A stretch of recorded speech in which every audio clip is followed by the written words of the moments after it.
machine. In the game, we're clean, we're so keen. Powers in the sky, chasing that dream. That dream, obelisk tide, we rock the scene. Capturing rhymes while taking what's unseen. On the ark, we're kings, we're supreme. Never seen the limits in the way we evergreen. Time grows very interesting. We will go clean the crown. We'll tear it down. There's nothing they can never do to take down our crown. And we will pop them down and make the drum sound.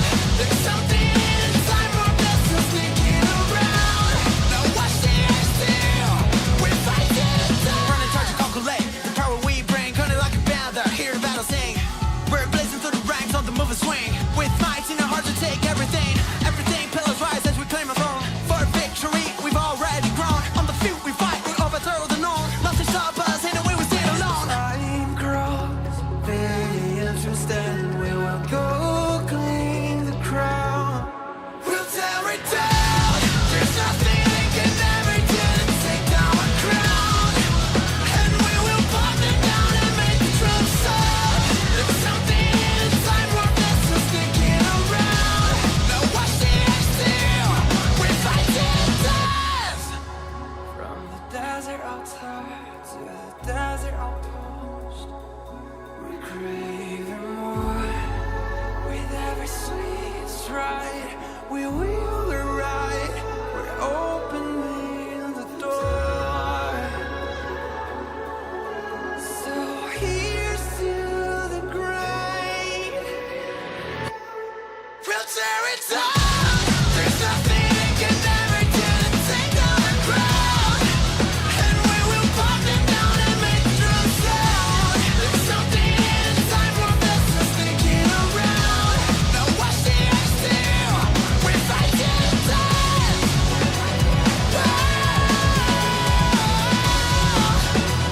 Yeah, we're fighting death.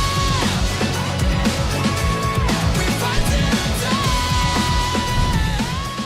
What is going on, Governors? Chiscool here, and today I'm joined by Plato Gaming and Brian Koo to cast the Rise of Kingdoms Global Champions Grand Prix for 2025, and we are here in the finals. Gentlemen, how are you doing today? I'm really hyped for the match. Super psyched. Glad to be here, Chiz. Yeah, this match should be a crazy one. Two Chinese server teams, and man, this best of three will be something to watch. Yup. So for those just tuning in, a whole bunch of international server teams and Chinese server teams have been battling it out over the course of many weeks, culminating in this matchup where the winner of the top bracket battles the winner of the bottom bracket, and there will be one global champion crowned potentially at the end of today's match, because the teams will be spectating today 45Q and 62M1. If 45Q wins the best 2 out of 3, that means they will have not lost a single time the entire tournament, and they will be the winner. But if 62M1 wins today, then we'll have another round of 3 matches, because this is a double elimination tournament, and that will mark the first loss for 45Q. So in other words, depending on who wins today, we get more bonus Ark of Osiris, more Grand Prix to cast. So, gents, let's read into this match. What do we need to know about these teams and the match we're about to watch today? Otto, you want to take this first? Yeah, these two matchups, these two have fought against each other actually in another best of 3 in the upper bracket finals. And 45Q were able to take a pretty convincing victory, winning 2 of the games there, sweeping 62M1, sending them to the lower bracket. But since then, 62M1 was able to beat 60GT and make their way all the way up to the Grand Prix finals. So technically, this is a rematch of 45Q and 62M1.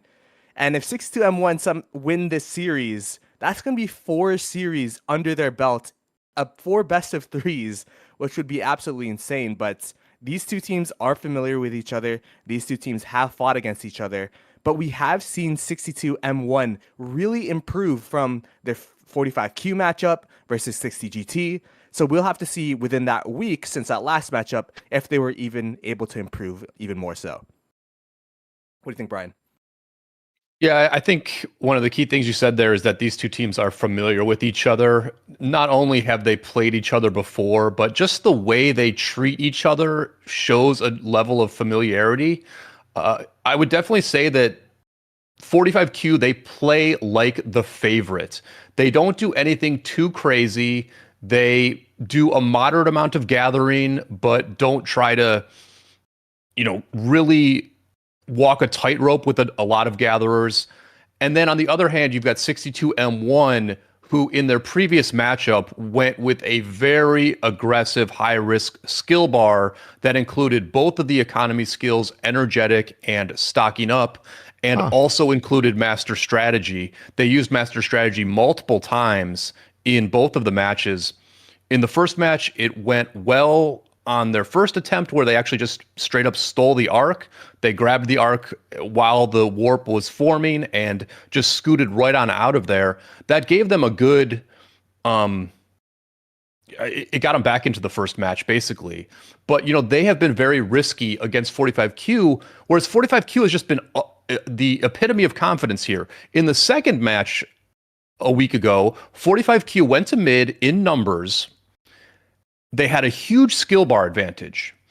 And then they only cast Desert Storm. They had enough points to cast To the Death, but they thought they could win the mid without To the Death. That calculation was incorrect. They actually lost that mid, but they were so confident in their mid game that they didn't even use all the skills that they could have used. So I'm curious to see whether that template continues in this match, or whether maybe 62M1 comes into this game with a little more confidence or a little more straightforward strategy based on them beating GT last week. It's funny you mentioned master strategy because it's so high risk, high reward. But when executed correctly and you're able to create that situation with the payoff and you land it, wow, it is huge. But you also could quite literally come up empty-handed by virtue of having used points that way, compared to other abilities, like No Mark, that can pretty consistently generate points, and teams can plan around that. But gents, great news. This matchup begins in just about a minute and a half, so I'm going to jump into the countdown now as we prepare for battle. All right, here we are. In the prepare for battle screen, we've got about a minute 30 here until the matchup begins. I'm just going to adjust our little profiles to be out of the action here so you can see the skill bars fully. What do you expect to see, gents, in the first, let's call it 5 to 10 minutes of this match? Anything crazy? In their first match, these two teams played in the winners bracket finals, the first few minutes were crazy because 45Q absolutely dominated the map. They didn't do anything special. They didn't cast No Mark, nothing like that. But, 62M1 in red, they sent out a good number of gatherers. They had less people fighting for their buildings. And 45Q opened up something like a 4,000 or 5,000 point lead before the first arc, just by virtue of taking 75% or more of the map with just better fighting and better allocation of their marches. So we could see something crazy like that, or the red team could be a little bit smarter about the way they roll out here. I will say, because of, I feel like this Grand Prix, more than any other event, there's been so many obelisk plays. I don't think I've seen this many obelisk plays so often, and so many different varieties of obelisk plays too. We've seen Sun Sailor be used. We've seen Master Strategy be used. We've seen Sneaky Tactics be used to block teleport so that you can't defend the obelisk. So we'll have to see if any of these teams decide to do that today.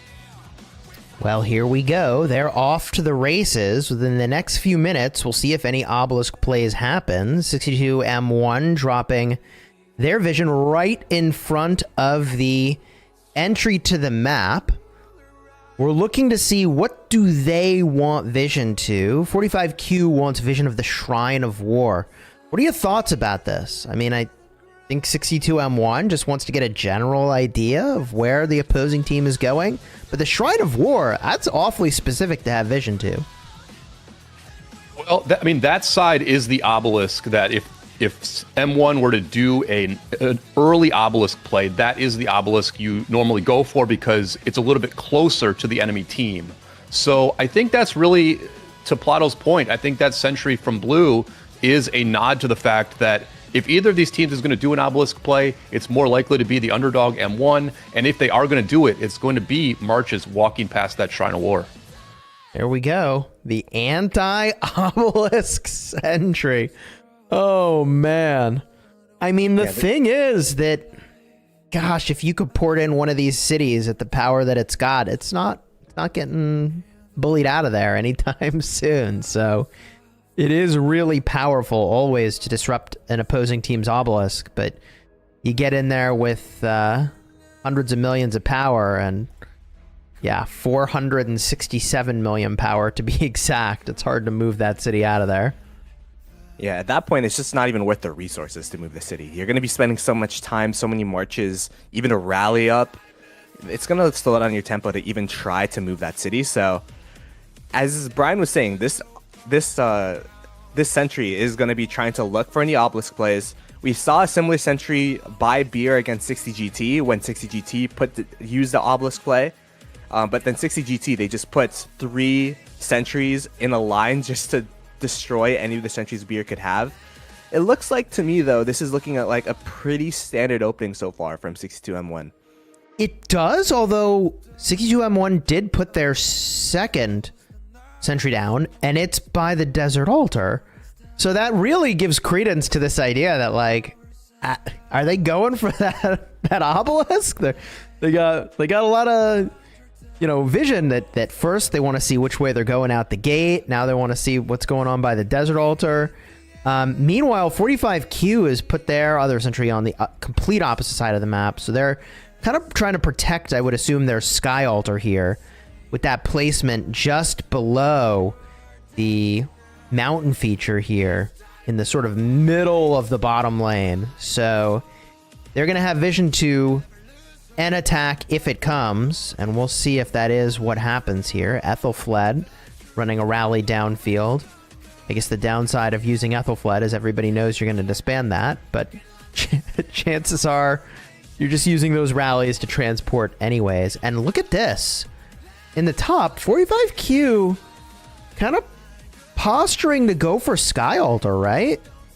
This is their move, Chiz. I really like this move. They stay together as one group until the very last second, so you really don't know where everybody's going to go, and they're just going to make a very abrupt shift. You're seeing it now. You're seeing now, like, okay, are they all together? We faked out Chizgul, 45Q faked out Chiz here, but they just ultimately went 50% to the Desert Altar and then 50% on the attack in the outside lane, but they just kind of stay together till the last minute, so you can't tell what their intentions are. Yeah, well, you know who they didn't fake out is 62M1 because they had vision of it. Yep. So they saw half go by and half switch directions here. So now that fight unfolds by that Desert Altar, which makes sense. I mean, even if they wanted to push Sky, they certainly can't overcommit and lose their own Desert Altar. So I think they've even got the superior numbers, perhaps, on their own side. I mean, is this looking like it's just going to be a pretty standard opener into the first arc? Yeah, this is looking pretty standard from both teams here. As Brian was talking about, these two teams played against each other, and this is exactly what they did within those first 2 matches. Is they would, even right now, is they split into 2 different murder balls. They would even just fight one murder ball, both lanes, just duke it out around the mountain, play Ring Around the Rosie. It seems to me that these two teams are very, very familiar, just playing it standard. And I think the difference between the two teams right now will be 62M1 was super, they were super. They used really interesting skills against 45Q in that first best of 3, but then against 60GT, they really cleaned up their skill usage. In fact, I feel like it was the most clean skill usage I've seen in a Grand Prix team. So I think that's going to be the difference in this match. Wow. We do see 62M1 grabbing the Shrine of Life in the bottom lane, but that exact same play mirrored up top here. Is it mirrored? Wait, hold on. I'm getting disoriented because look at all these outposts. They're all red. Wait. So 62M1 is taking very big outpost play. Yeah. all of the outposts? That's a pretty major commitment to backfield disruption. That, or they all were empty?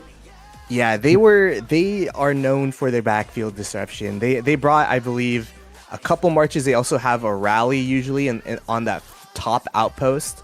So they definitely commit a lot of marches to the back and try to disrupt the outpost capturing. I will also say they really also disrupt gathering as well. They send out gather killers, which teams that would usually score around 7K, 8K points of gathering, I've seen them score only 3K, 4K because of the disruptions. So it looks like they're doing the exact same thing here, trying to disrupt the Shrine of War with those marches. I mean, that's major. Like, if you can commit a small number of marches to disrupt an arc worth of points, plus you interfere with potentially an opponent's use of stocking up, that's major. And speaking of major, do you guys see the same thing I see? No abilities deployed by either team so far? Yeah, very interesting. I had noticed it, but you're absolutely right. We see these teams in the past. They have, in the first match last week, they used stocking up early on, but in the second match, I will say both teams held their stocking up until before the second arc. It was 20, 30 minutes into the match before they used stocking up. So to me, what this says, Chiz, is like they probably don't have energetic on the bar, and they don't feel like they need or want to use stocking up for this first mid. I don't think it necessarily indicates anything crazy. I just think it's the way they may approach these skills in some matches. We've seen stocking up be used very, very often within these two teams, and kind of the flexibility of stocking up is it's a really, really good skill for mid fights, because we've seen 62M1, we've seen them use 13, 14, 16 points worth of skills in a mid fight because they're able to manipulate stocking up. Stocking up, for those that don't know in the chat, is a skill where you gain energy points for skills by bringing in provisioners. By bringing in provisioners and provisioning and bring them back into your base, it'll allow you to get more points. So what you usually do is you pop skills, you pop your 10 points of skills, bring back the provisioners, get even more points so that you could pop even more skills for middle. And what we've seen is that stocking up is kind of a flexible skill, but it's really, really good for middle. So it looks like both teams here are just trying to flex their stocking up, making sure that they have that point advantage when they need it for a big mid fight. To be honest, big mid fights are pretty hype, so I'm not complaining about both teams trying to bring the heat for the mid fight. That's actually pretty exciting, and a part of the reason they can deploy more than the 10 points is that they're using abilities that have a duration that's pretty long, right? So some of those abilities kind of last for a while and they precast them. Am I getting that right? Before the arc spawns in? Yep. Yep. You know, I will say about stocking up, I mean, I think the reason we didn't see it early on is because one of the prerequisites of using stocking up well is that you need gatherers to return their resources. And at the start of this match, neither of these two teams had any gatherers. They sent everybody forward because these first occupations were so important. So only now we're seeing a few gatherers from mostly 62M1. Maybe we'll see stocking up here in the next minute or so, but I think that's why there was no stocking up for this first mid fight. And, you know, that makes plenty of sense. And this, I will say, this is a good start for 62M1. It looks like they're going to first capture all of their own buildings. They got the first capture on at least one, maybe two outposts of the enemy. So a better start for 62M1 than we've seen in the past. It's all about this mid fight, but 45Q using sneaky tactics. Thoughts on that? That feels like some kind of an obelisk play, actually. Or I mean, they're really far away though. They're at their own obelisk. Yeah. On the topic of obelisk plays, they are at their own obelisk, and they're not exactly going middle. Are they? Maybe they changed direction. I'm not sure. Yeah, this is what I've been seeing from these Chinese server teams is that they're doing plays that I cannot fathom. Like this is, I don't know what they're doing with an early sneaky tactics, just walking through middle. Perhaps they're trying to disguise the murder ball that they're bringing from this bottom side so that 62M1 can't really, they don't really know how many marches are actually middle. Perhaps it's just trying to be a distraction tactic. I could imagine if you're 62M1 and you see sneaky tactics, you're kind of second guessing yourselves. Like, oh, where are they going to be? Where are the marches going to be? A lot of the marches in this bottom side of the map are not rotating middle. They're kind of rotating to that sky altar. Perhaps, you know, trying to find out where those sneaky tactics marches are going to attack. And yeah, 62M1, they're kind of going blind with where all the marches are. And 45Q, they will have the priority as to where they want to put their marches, and it looks like those marches will be murder balling up middle. Now they do get a march speed bonus when they're under the conceal of the stealth, right? Am I remembering that correctly? March speed bonus it's just while an stealth. attack boost. I think it's just an attack boost. Doesn't the attack boost happen when you come out of stealth for a time? I thought it was a damage boost. Regardless, chat, you'll have to chime in and let us know. I'm sure chat has the answer here. I'll let you know here. Yeah, they do. You're right. They gain 50% march speed while hidden, and then they get damage when they come out. You nailed it. Okay. 2 for 2 chiz. Cool. Yeah, so it could just be that they had a team that went and executed attack, and then boom, they used the speed to get him in time for middle. And are they ever on time? Oh my gosh. Here we go. The first Ark Brawl to the death for 62M1. Desert Storm for 45Q. Whoa. Much bigger commitment on the part of 62M1 to this arc. Although, gents, I saw a lot of their marches heading off to the Sky Altar in the bottom lane. I don't know. I think there's a big numbers advantage here for 45Q. Yeah, and a really good pull by 45Q as well here. Looks like just a clean arc win for the blue team. Yeah, the stream of sad faces, the red sad faces just pouring out from this mid fight. And to me, it looked like 62M1 were trying to do two things at once. They're trying to go for the building game. They're trying to go for that Sky Altar capture, as you're talking about, Chiskel. But they were also trying to go for middle. It's a pretty interesting, I guess, play. But I feel like if the enemy team is going to be all inning middle, you can't really also all in middle or half do middle. You know what I mean? You have to respond in kind.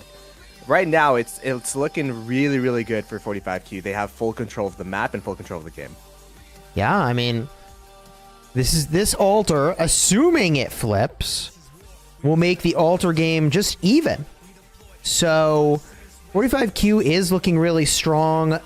The sneaky tactics play there looking really good. Maybe they kind of psyched out 62M1 and they thought those marches weren't going to the middle.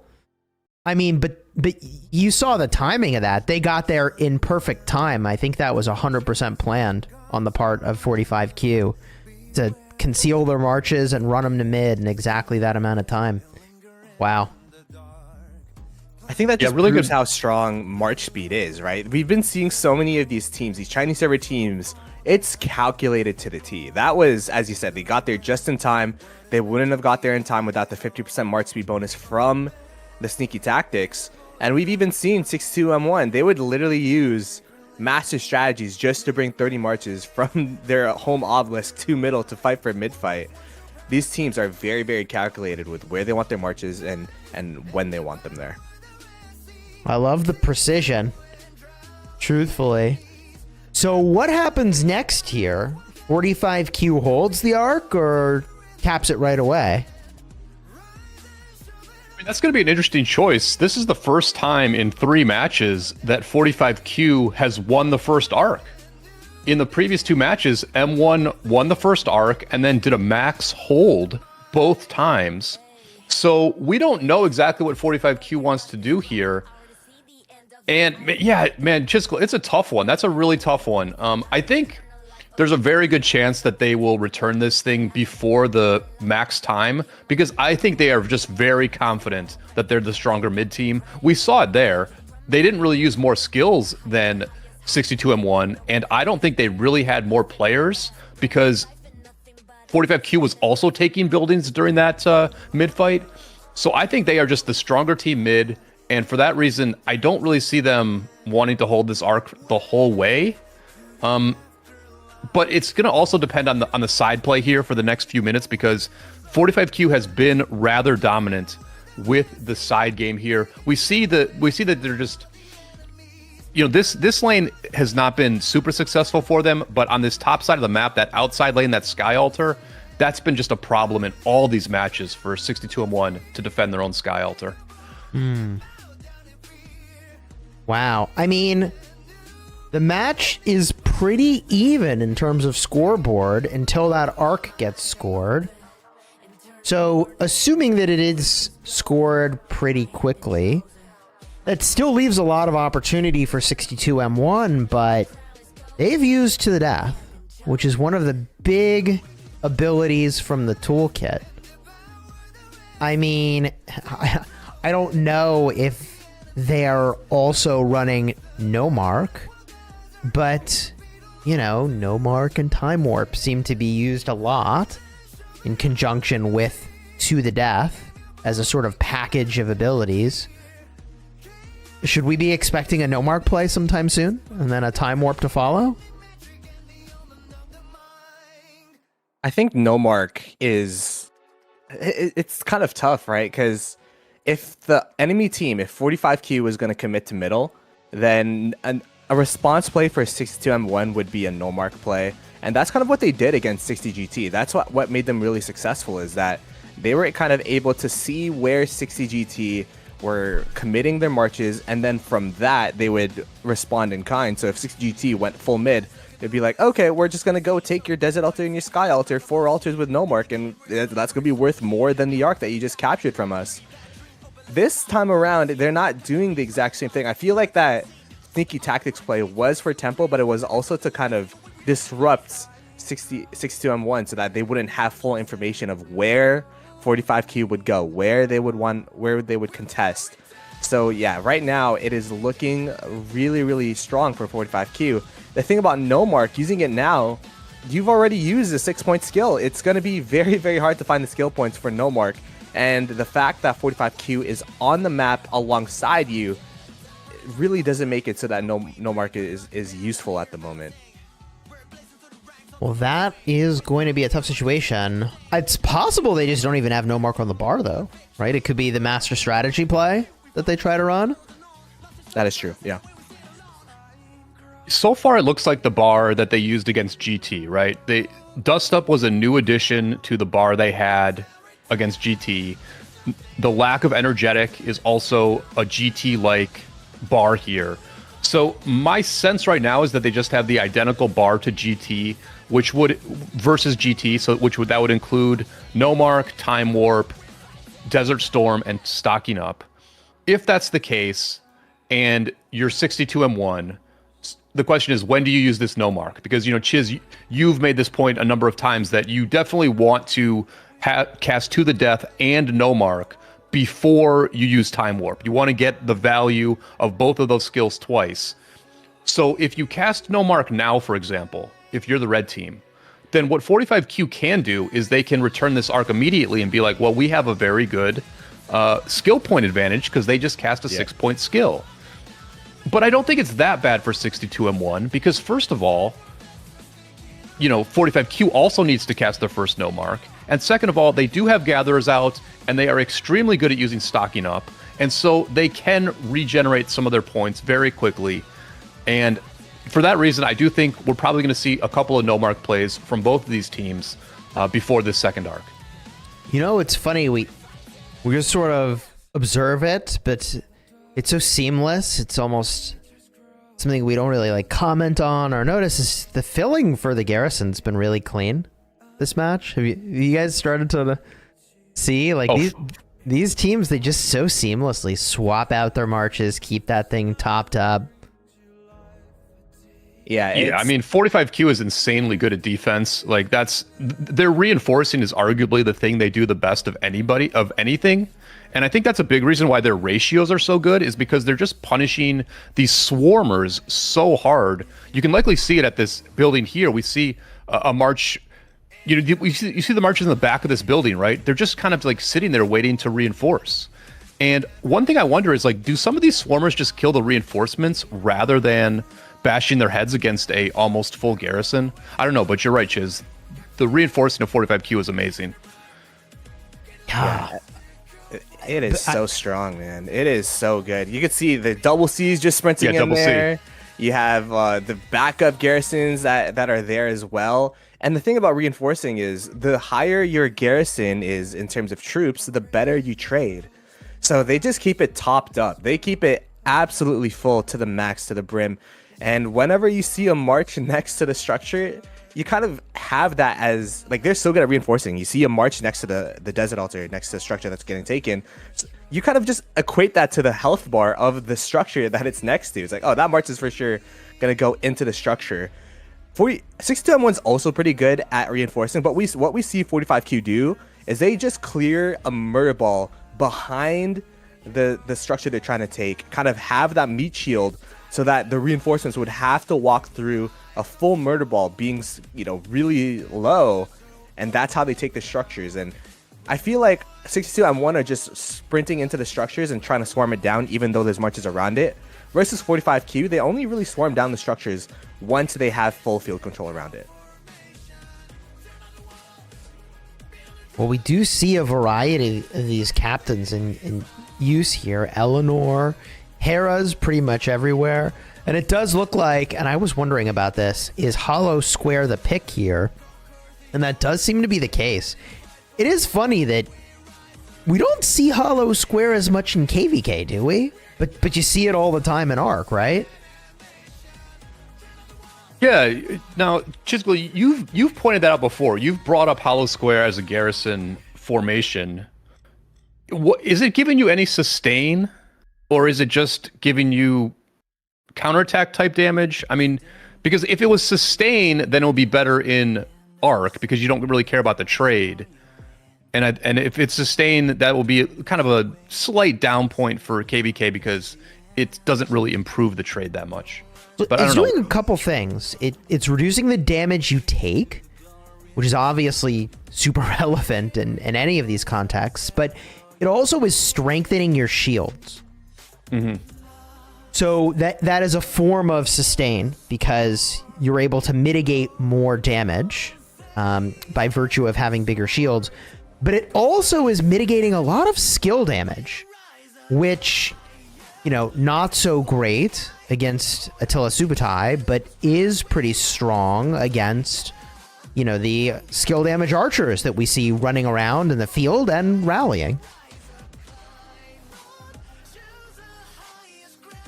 Yeah, I think square formation is really good for survivability, which is why in Ark of Osiris, you just want to make sure your structures are lasting as long as possible. You just want to delay. And I feel like it's a perfect... I think one thing about squares or hollow formation as well is because in Ark of Osiris, because in Grand Prix rather, everyone has every single formation available. You're able to use hollow formation a lot more because not a lot of people invest into that formation. It's a very much garrison focused formation. You don't see too many rallies that want to survive all that much. You should kind of want to see a hybrid of tanking but as well as damage, which hollow formation does not do. So I think it's just because it's the circumstances, right, where you have everything available. So because you have everything available, you're able to use that hollow formation, but most players, they don't have that in their kit. That's a good insight that typically you don't see that for rallies, and that's in part because I guess there's not really a huge skill damage garrison meta at this exact moment. And because Hollow Square is so good against skill damage, and Swarmers are going to have a bunch of skill damage, the Rally, if they use Archers, is going to have skill damage. That's why it works out in KVK potentially for Garrison, but not as much for Rally, and why perhaps fewer people have it. It's a little less versatile. But wow, is it sure good in Osiris and in this Grand Prix. We've seen it pretty much everywhere for the Garrison choice. Yeah, definitely very strong. Definitely works. That extra sustainability, the ability to just keep your health up a little higher, definitely helps a lot with this reinforcement meta. I guess what we're really in here is a reinforcement meta. You just want to keep that health of the Garrison high enough where a full health reinforcement can make a really nice difference. And we are seeing that here, again here from 45Q, holding the enemy building, holding this Desert Altar. 62-1, they need to get this building back. This is just disrupting their entire flow here, not having their own Desert Altar. And now the Heavy Swarm likely finally getting this Desert Altar back. But we are seeing 45Q's really, really good side play. It's starting to wear on the red team a little bit. They're starting to lean on the red team a little bit with as much pressure as they are applying in a lot of these different lanes. I mean, we've been talking about structures for the last 13 minutes, and it's pretty even, right? Like the score, I said a while ago, look how even the scoreboard is. And here we are, look how even the scoreboard is. It was just a matter of this first arc being scored. And we're a minute 10 till that has to have happened. So pretty soon this gets capped, and both teams, shouldn't they be looking at pretty full bars? Are we going to see a mid-fight coming up with, like you were describing, the 14 to 16 points deployed in quick succession to try to make that the most insane fight possible? Yeah, that is probably what's going to be happening. They're going to be capturing the arc here. I believe they just captured it. So it's going to be a crazy mid fight. But the thing is, they're going to be using stocking up. But the thing is, from what we've been seeing, 45Q, they've just been able to somehow, some way, even though this is Grand Prix, all of the accounts are the same, if they're using their accounts in a spectacular way. They've been winning they won that mid fight pretty handily. They're winning the structures slowly but surely. They've been able to flip more of 62M1 structures than 62M1 have been able to flip theirs. So it's 62M1. They will have to do something crazy for this mid fight, I think, because at the current game state, 45Q is just slowly but surely, inching more and more of a lead. And one thing I will say about the arc being held for this long and it potentially being a 2-arc game at this point, it will make all these flips, every single structure flip, even more impactful, because there's going to be less points overall on the board every single time you flip a structure, especially an altar. An altar is 300 points denied to your opponents. And that'll also make provisioning that much more important. You're going to have to provision a ton, because provisioning is how you'll continue to get more points and put more points on the board. Because of the lack of points from Arc, it'll make those provisions even more impactful. I will say, on the topic of needing something crazy to go on in the mid fight, stocking up has been deployed by 62M1. So they have activated it. They're starting to gain those points. We could kind of look around here in the back. I do see 62M1 is disrupting 45Q a little bit. But yeah, there's a couple marches back there. It does look like some moderate provisioning or caravan farming kind of going on for both teams, really. The duration of stocking up is it 3 minutes? 5 minutes? I think it's 10 minutes. I'll tell you here in 1 second. 10 minutes? Yeah, it's quite a ways. Which, I'm sitting here wondering why why 45Q has not used stocking up yet. It lasts for 10 minutes. It does last for 10 minutes. So if 45Q was going to use stocking up before this second arc, wouldn't they have already casted it? We see that they do have the gatherers out to take advantage of it. So, I've done a bad job of predicting skill usage the last couple weeks, so I'm not going to oh, there it is. There's the stocking up from 45Q. Yeah. But let's say that 45Q has not used To the Death yet, nor have they used No March. So they have the option of using either one or both before this next mid fight.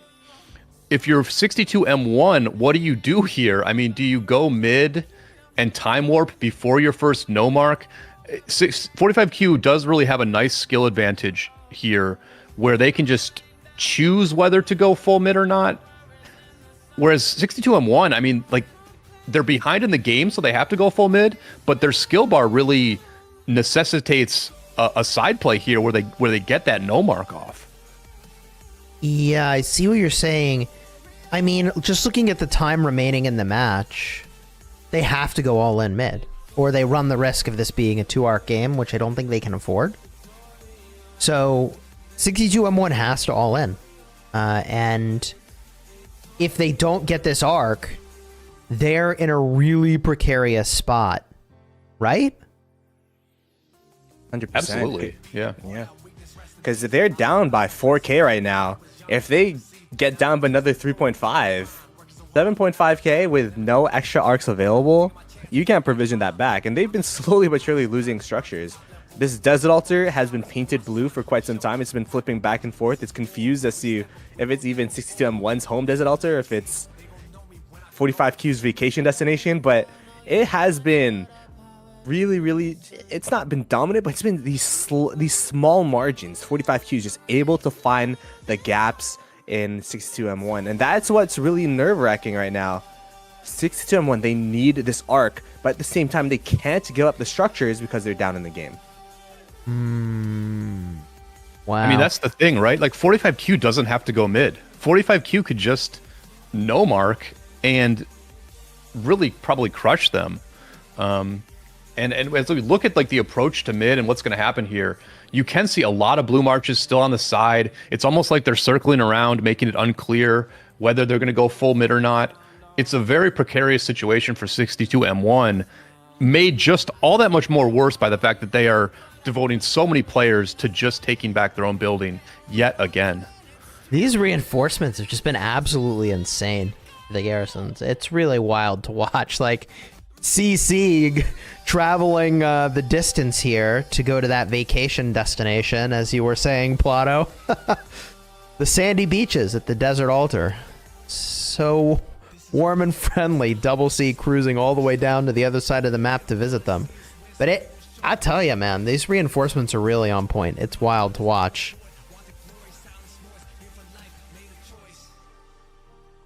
So it's starting to look like blue is going to go heavy mid. So I'm starting to just see a lot of movement from blue, indicating they're going to go mid. It also looks like there's an all-in play from red. So, you know, it's been a reinforcement game here for the last 15 minutes or so, but I think we're just going to throw down in the mid in a couple of minutes. Yeah, I think it has to be.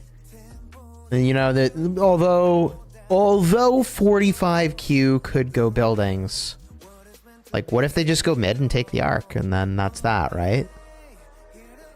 I feel like they're confident enough to do so. They're like, hey man, we've been winning all of these straight up 1v1s. Our marches, on average, have been better than yours. They are winning in terms of total kills, although it's pretty close. But yeah, they're just super confident in the fact that, hey, you're going to contest this middle? That's not your game. That's not your lane. It does kind of feel like an ego play because of how much dominance they have, how much control that they have. They could have really went structures. I feel like if they really wanted to, they could have just flipped all the altars, went no mark, and then win the game that way. But no, they're saying we want to win it the old-fashioned way, as if this is like Season 3 of Osiris League. Everyone all mid. I miss the days when the whole strategy was just everybody to the middle. I mean, obviously Ark has become much more sophisticated with regard to the choices and the strategic decisions. But oh, there we go. Speaking of which, Desert Storm deployed here. Getting in some sort of, you know, pre-damage onto the team here before the fight. That play mirrored. I expect to see a time warp from both teams at this point, right?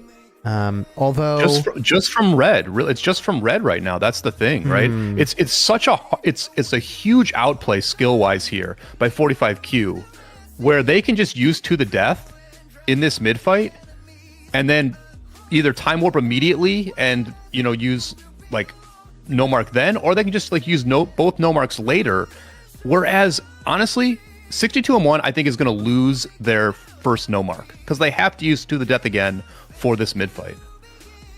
There's the sneaky tactics again.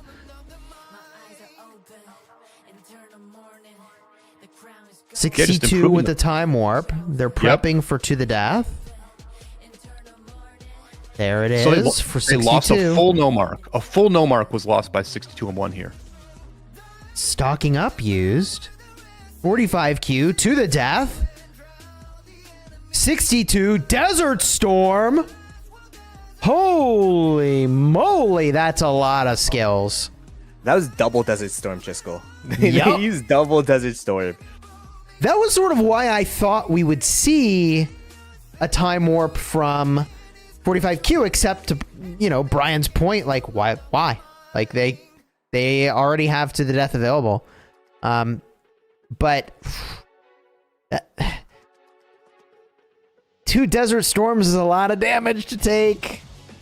And it looks like they're feeling the pain from it. Who's winning? Hard to say, right?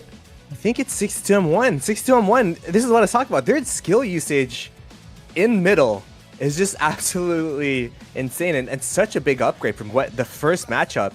And I think this is going to be a mid-fight win for them.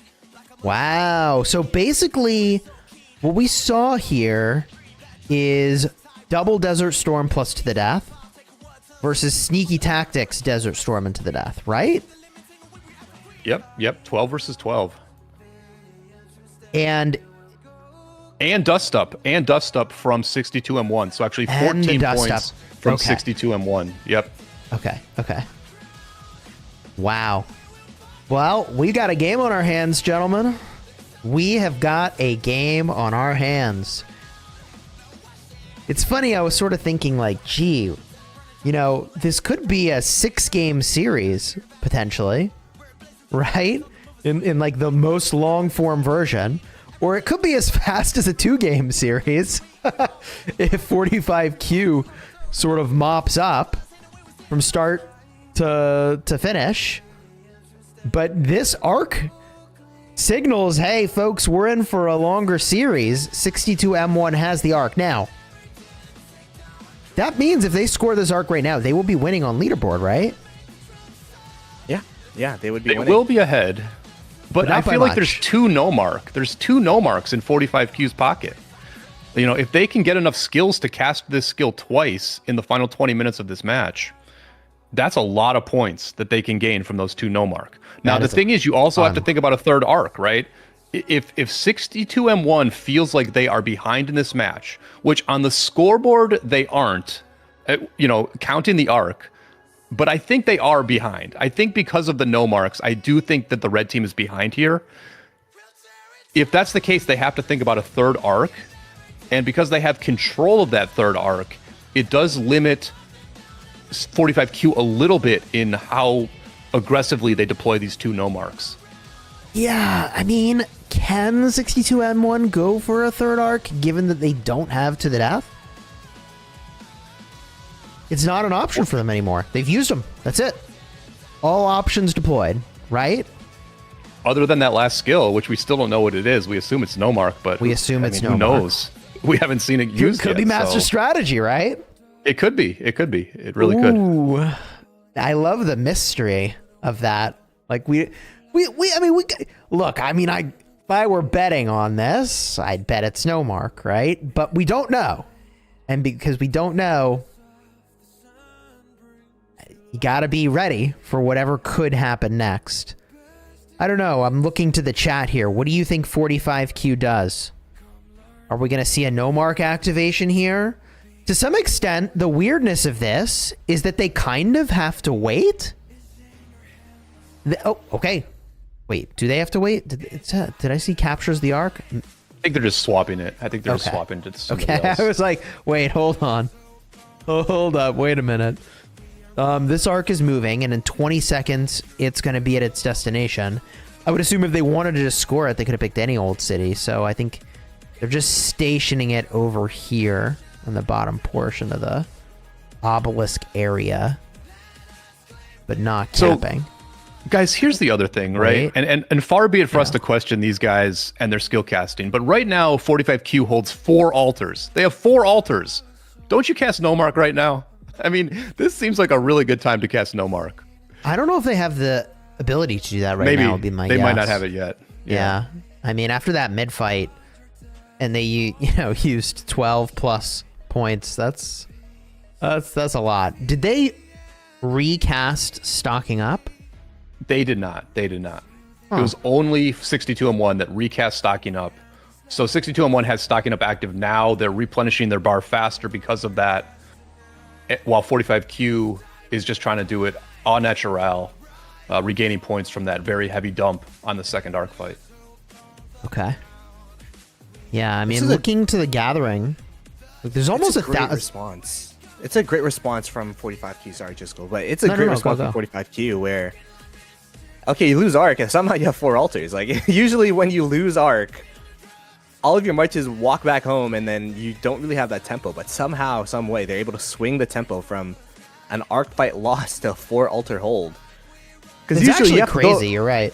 You have to go one or the other, right? You have to go for the 4 altars, or you have to go for contest middle, but they did both somehow, which is going to be a huge victory for them. I expect No Mark to be popped here from both teams, though, pretty soon, just because of the fact that I think this is going to be the last Ark, and then both teams are just going to be playing the gathering and building game. Yeah, that checks out. I mean, 4 altars is pretty momentous, right? I mean, there's No Mark. It's funny. Okay. Both teams. Wait, is it both teams? Yes. Wow. Okay. There's a little bit of like, chicken and egg, or playing chicken with use of different abilities, because you got to be ready for what your opponent's going to do. But like, once one team casts No Mark, you're pretty safe to lock in No Mark yourself. I think there would have been a little bit of hesitation, as I get taxed right now. That's kind of funny. There might have been a little hesitation if, they'd scored the Ark right away, as an example. Who cast it first? Was it 62? No, it was actually 45. That's interesting. And then a second later. I mean, you can't even react that fast. I think they just honestly, popped it as soon as they could, maybe? I think that 45Q probably did cast it as soon as they could. And then the really interesting choice that happened there was 62M1 deciding to cast that No Mark rather than returning the Ark and trying to go mid very quickly. I think the problem they have is that they only have 5 points. Like, now that we know their skill bar, if they were to do a third mid, they only have 5 points. And you're just not getting an advantage from that. Like, the fact that you have more skill points on your bar at the time the mid fight happens, it doesn't matter because you only have 5 points to cast anyway. So, yeah, I think, like Plato said, this becomes just a 2 Ark game at this point because neither team feels great about a third mid. The red team doesn't have any skills to cast, and the blue team doesn't have any points to cast skills. Yeah, well, for 45Q, I mean, they got so many points out of this 4 altar hold. I mean, I know it's only 3 now, but that was a major swing in their favor. Now, I keep looking to provisioning, and I'm really curious. Like, has 62M1's backline disruption caused this deficit of provision score, or is 45Q sitting on more provision score? Like, the provisions are a huge question mark in what this final score could ultimately be. Yeah, I think the provisions, to answer your question, Jesco, because stocking up was used twice for 62M1, they actually brought in more provisioners than 45Q. But I will say, if you look at the provisioners side from 62M1, they have 1, 2, 3, 4, 5, 6, 7, 8, 9, 10, 11, 12, 13, 14 provisioners just out there. A lot of them are just roaming the map, just trying to find a camel out in the desert, trying to find any semblance of points. And I feel like the extra marches is kind of why 45Q has been able to flip these structures so much. It is only, 45Q, they have 1, 2, 3, 4, 5, 6, 7, 8 provisioners, 9, 10 provisioners themselves, but overall in the map, I feel like 62M1 have been a lot more focused on the provisioning game than 45Q, and 45Q using those extra marches for more building pressure. Wow. This game is really close. Both of these teams are honestly pretty incredible in their execution here. I don't know who's going to win. Well, I mean, if you're 62-1, how do you win at this point? Like, if there's not a third Ark, how do you actually win this match? You're down about 2,000 points right now. And, you know, 45Q can still cast another no mark. They still have the ability to get 6 points and cast no mark near the end of this match. So I just think it's a very tough situation for 62-1. And I think their decision to cast no mark rather than try for a third mid is controversial here, because if you try for a third mid, at least you have a chance to win. And I don't really see how they win in this situation. Wow. So you think that additional time warp no mark is so good for 45Q that even though Plato counted out all these provisioners, and I'm zoomed out so you can see all these camels lit up for 62-1, you think there's no way that's going to be enough to offset? Well, listen, all these gatherers to some extent play into the 45Q strategy with the 40, which is they are going to dominate you on the buildings. They're just going to crush you on the buildings. And if you have fewer marches because they're all busy picking up crops, then it's just going to make it easier for 45Q to do that. I mean, yes, 62-1 can maybe play both things very well. They can defend outnumbered and outgather them. And maybe that gets you there. I mean, it's possible, you know, what we're going to see in this final 10 minutes, but they're still in a very tough spot. Red team is still in a very tough spot here. Yeah, this is going to be tough. I think they're looking at their gatherers. They're looking at their players allocated to gathering and saying, please carry us to this victory. We need you to get 2K, 3K points worth of advantage. It's not even 2K, 3K points of points. It has to be advantage over 45Q. And I will say, when you get to double-digit gatherers, it does kind of get redundant. It does kind of... You're going to have a lot more marches that are just roaming around looking for a node than actually gathering. And I feel like that's going to be a big, big swing for 62-1, is that a lot of these marches, like, they're dropping structures left and right this whole game. And you know, is it better for them to just have more reinforcements in their structures? I think time will tell at the end of this match. There's the time warp no mark. And this is where I think perhaps they stick the nail and drive that in to the coffin, because that is just going to be a lot of point gain here. 767 points per minute to the 360. That is tough to out provision. You know, it's really funny. A while ago I said, like, it feels like it's really important to create a situation where you get to the death twice and no mark twice. And, like, here we are, where, like, that does look like it might be a differentiator. You know, it's just very solid play from 45Q is what we're seeing. They're maximizing their skill bar. There's no weak points in their skill bar, other than maybe they could have used stocking up a second time. And they're like a step ahead of their enemy, right? They're a step ahead of 62-1, where, you know, I think deep down, even as they were trying to win that second mid, they still felt like, okay, even if we lose this second mid, we're still in a very good spot. And 62-1 has played very well, as you guys have said, but they've always been just one step behind the blue team. Well, let's talk briefly. Oh, there the Ark gets scored. Let's talk briefly about what happens next.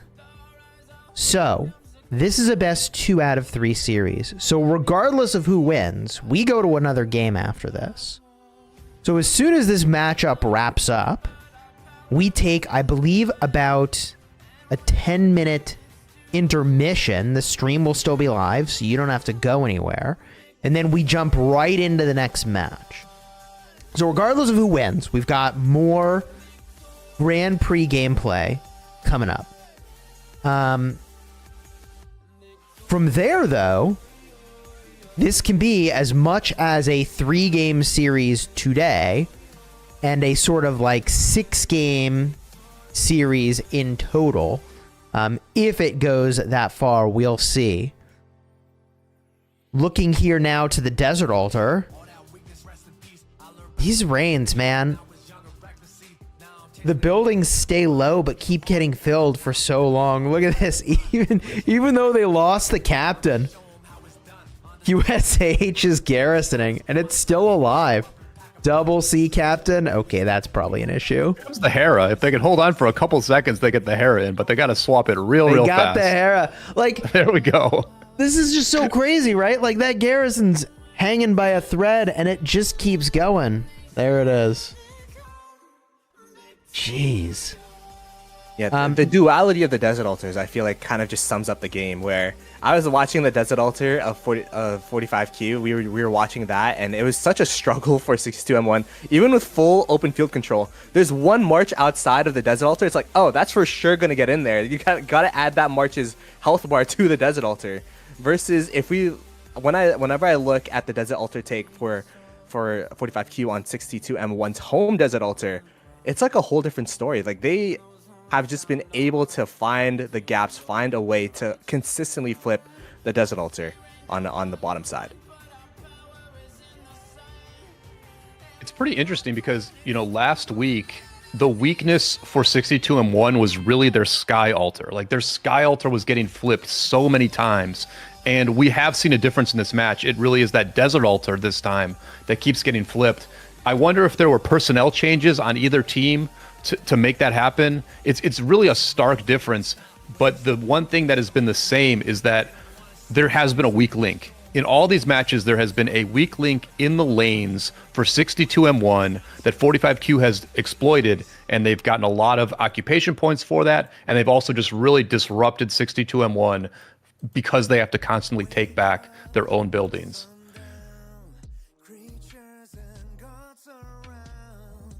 Only And we do have a 6 third minutes arc, by the left. way. We have to say that we do have a third arc in this match. They returned the arc fast enough for there to be a third arc, so that's happening in about 4 minutes here. That's an interesting point. I think the only team that, well, you can't sneaky tactics capture it. 'Cause doesn't the march speed wear off when you're at a stealth, right? Yep. I mean, it's to cap this arc, it would have to be the most perfect timing from start to finish with a speedy march and no disruption. I don't know that it's possible. I mean, it's about 2 minutes, isn't it, to get an arc? You're I gonna bet have a to have, T1 can do it in less than 2 minutes, but Yeah, I was gonna say you're gonna have to have a T1 march, but if that T1 march gets tapped, it's just down, and then the arc is gone. So yeah, but you can see that the provisioners from 62M1, they actually a lot of them have been brought back home. So this is going to be the point differential between the two teams for quite some time. In fact, I would say that 45Q, they still have some provisioners in the bank. So the point differential right now, I think, is even going to grow even more so for 45Q, because right now the provisioner score is 2.9 to 6.5K from my end. So 62M1 have been doing their things with the provisions, but they know that it's not enough, and they're just going to go for a Hail Mary play for this last arc that they have going on here. Yeah, I'm surprised they kind of didn't make the Hail Mary call earlier, potentially. I think you're You right. see what I mean? I think that, yeah, exactly. Yeah, They could have of given course. themselves a little more cushion to make this maneuver. Their provisioners are all coming home. 6,300 points from provisioning so far, gents. Sheesh, that's a lot of provisioning. And I mean, are we expecting more? Probably. Oh yeah, more on the way.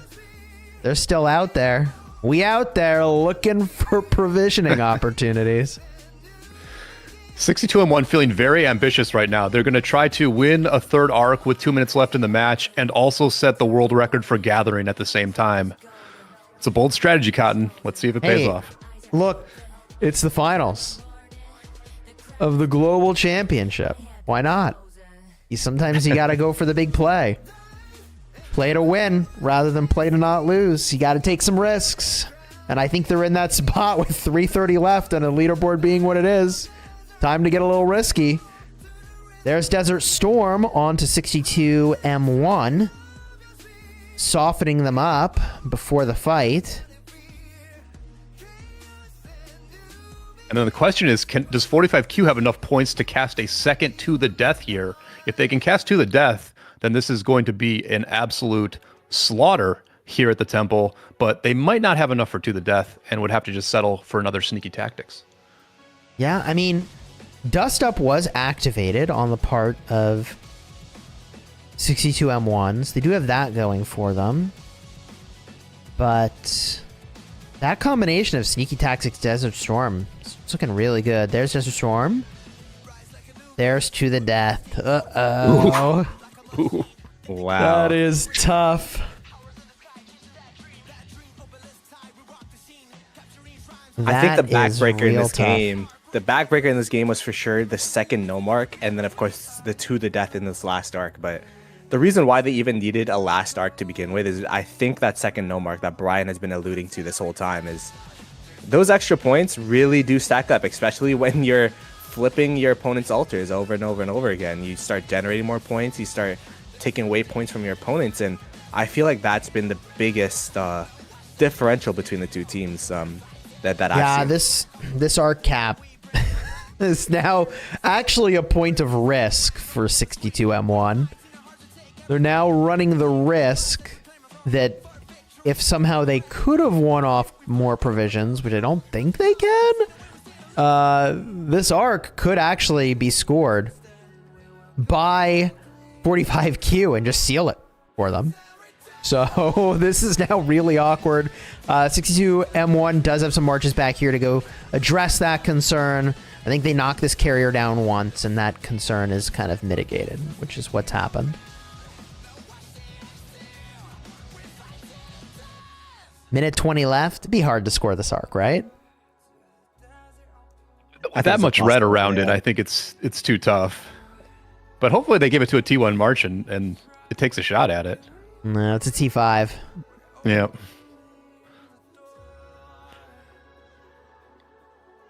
Only Keeps you changing could shed the directions, armor and making us think it has downgrade. enough time. Yeah. No, it's just enough disruption here to keep this thing locked up in the middle. Which is exactly kind of what they need to do. Although, hey, no, they still have the arc. Wherever it's going is... Oh, okay. No, never mind. They're figuring out what they want to do with this thing. I think they're realizing the sort of same thing, which is like, all right, we're not scoring this thing. 40,000 to 37,000 in favor of 45Q. Yep, We'll see and what not the a lot of final points provisions left look to like. gain in this match. Wait, did they set the record? 7,305? What's the record? No. They did over 8,000 in one of the matches recently, Jeez. so yeah. Okay. No world records today. No world records today.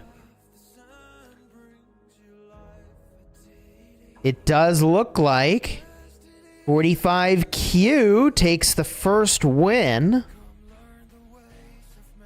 So going into this 3-game series, 45Q takes the win. If they win the next match, they're the grand champion, right? It's best of 3, and is there a third game regardless, or could this only be a 2-game series? It can be a 2-game series, so Okay. Well, here's what we're So gonna let's do. go 62M1. Yeah, we're gonna hit a brief intermission. Give the teams a chance to recalibrate their strategies and figure out what they're going to do for this next brawl. We'll be back in just under 10 minutes for match 2, or rather game 2, which could be the whole thing decided in this next game. So stick around and stream. We'll be back shortly, and we'll see you for game 2 in this exciting matchup.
Stand up, don't drown in the dust. The land of the sand one's a prize on your hand. Hold tight, don't lose your way.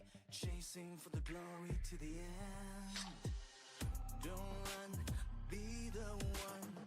Bring all your dreams to the glorious kingdom. Are you hearing the voice of Seth call your name? Lost in the storm, hold your face and sword. Go fight a secret, I win this war. We rise up higher, reach for the sky. Hold on to your weapons with pride. We rise up higher, conquer the ark.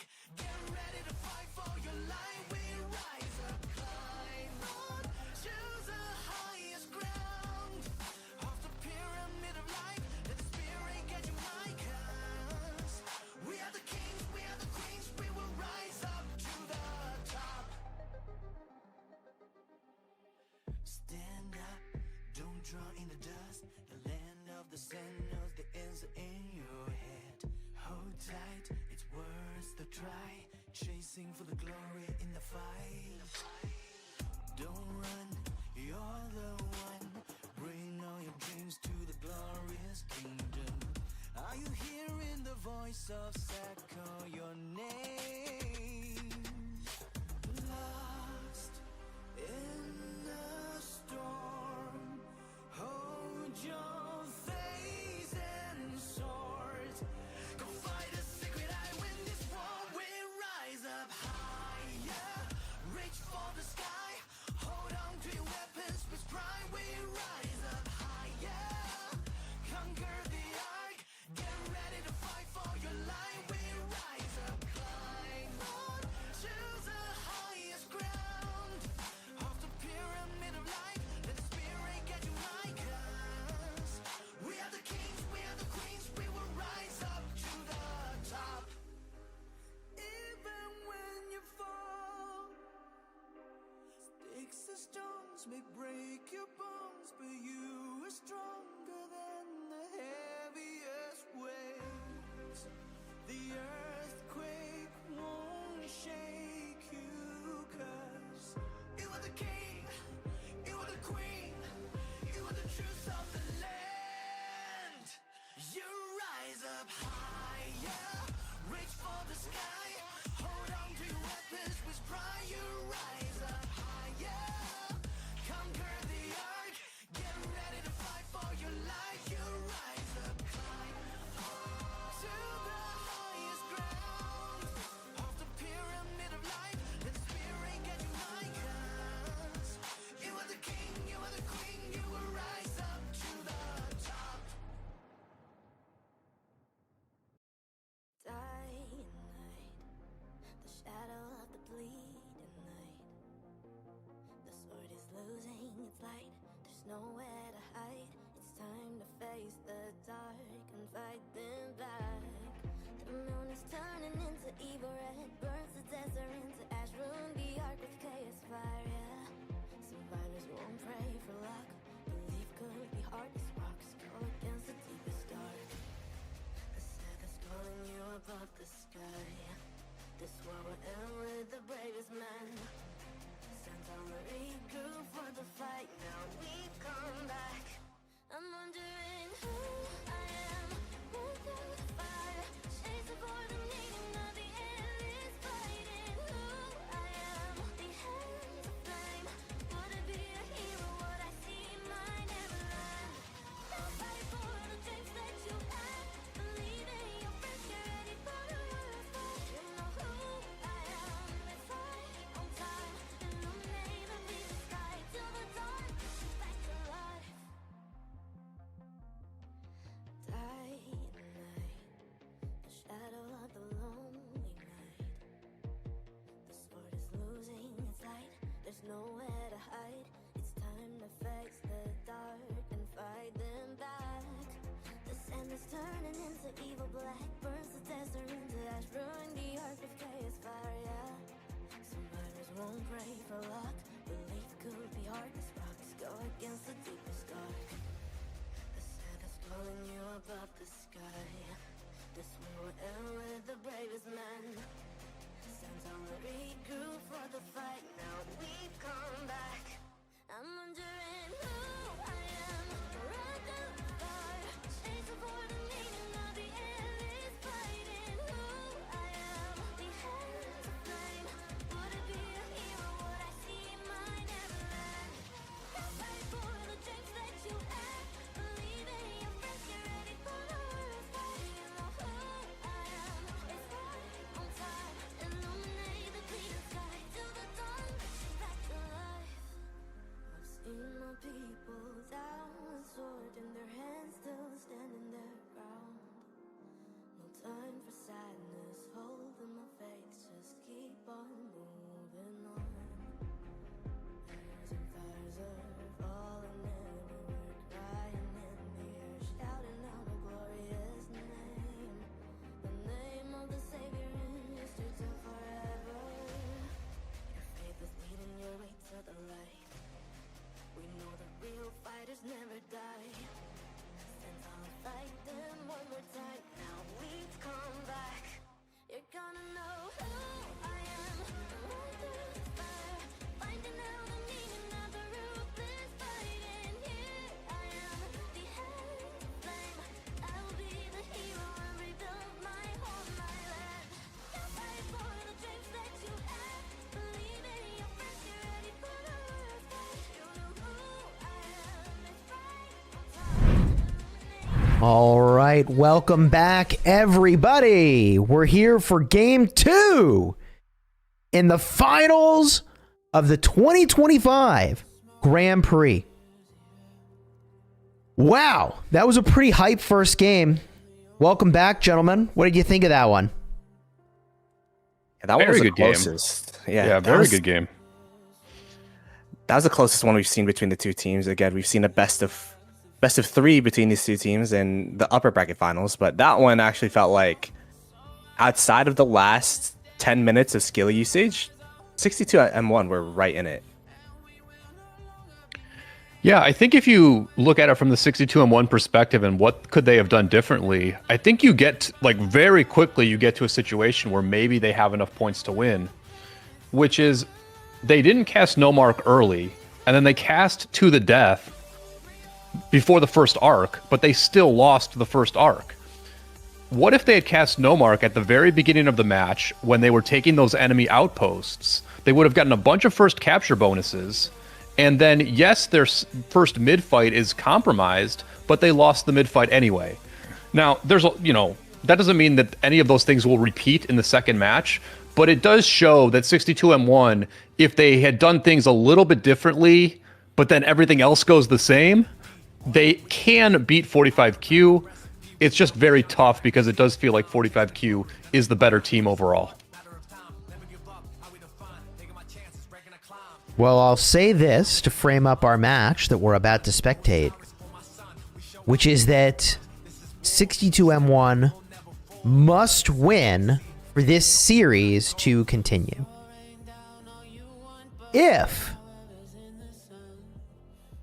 And now that, by the way, they switched sides. Oh, that threw me off for just a second. If 45Q gets the win here, then that's it. Best 2 out of 3. They haven't lost a single time the entire series leading up to this point. They just win the whole thing. So this could be the final match of the 2025 Grand Prix. What do you guys think 62M1 does differently if they're going to win this match? Oh, go ahead. That's a tough question. I want you to handle it. I think that they'd be more decisive in that first arc.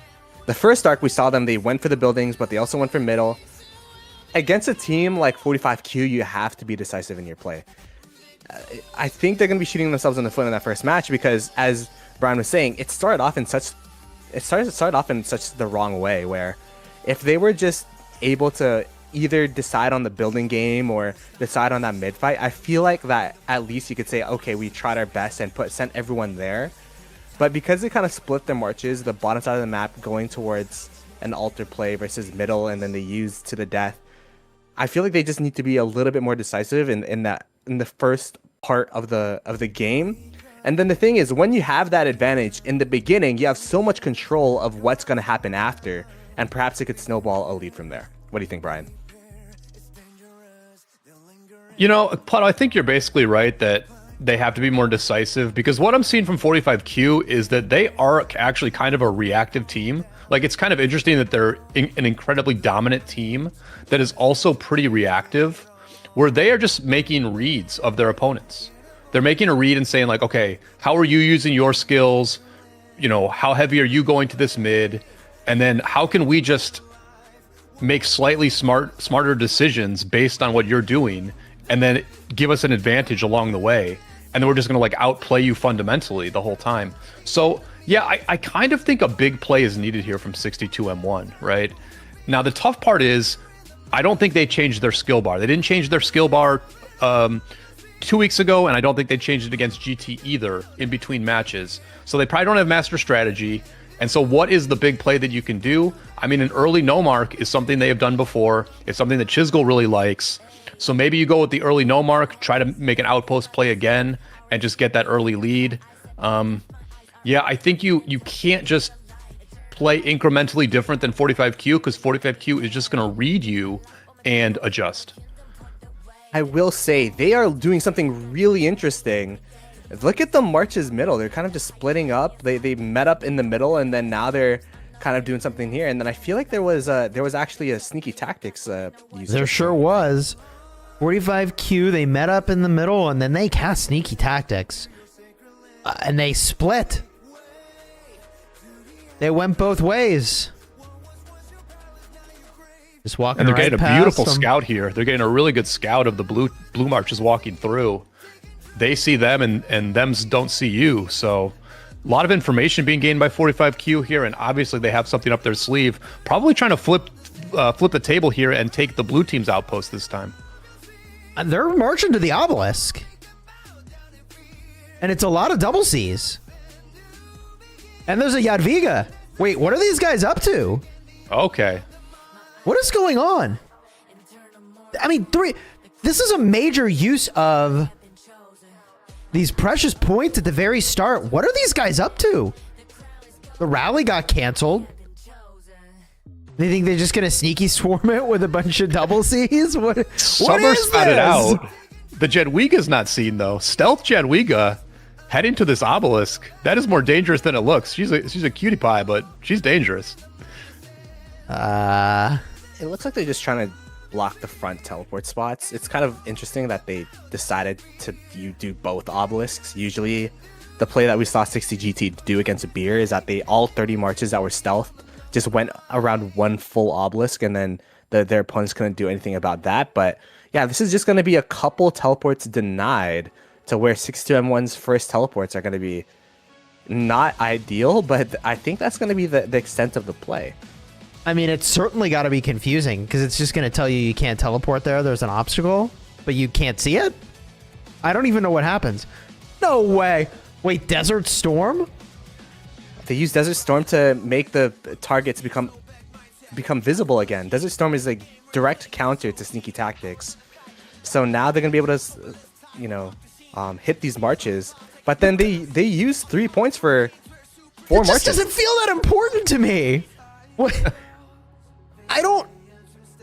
That is really interesting. Look, these teams have practiced more hours than I will...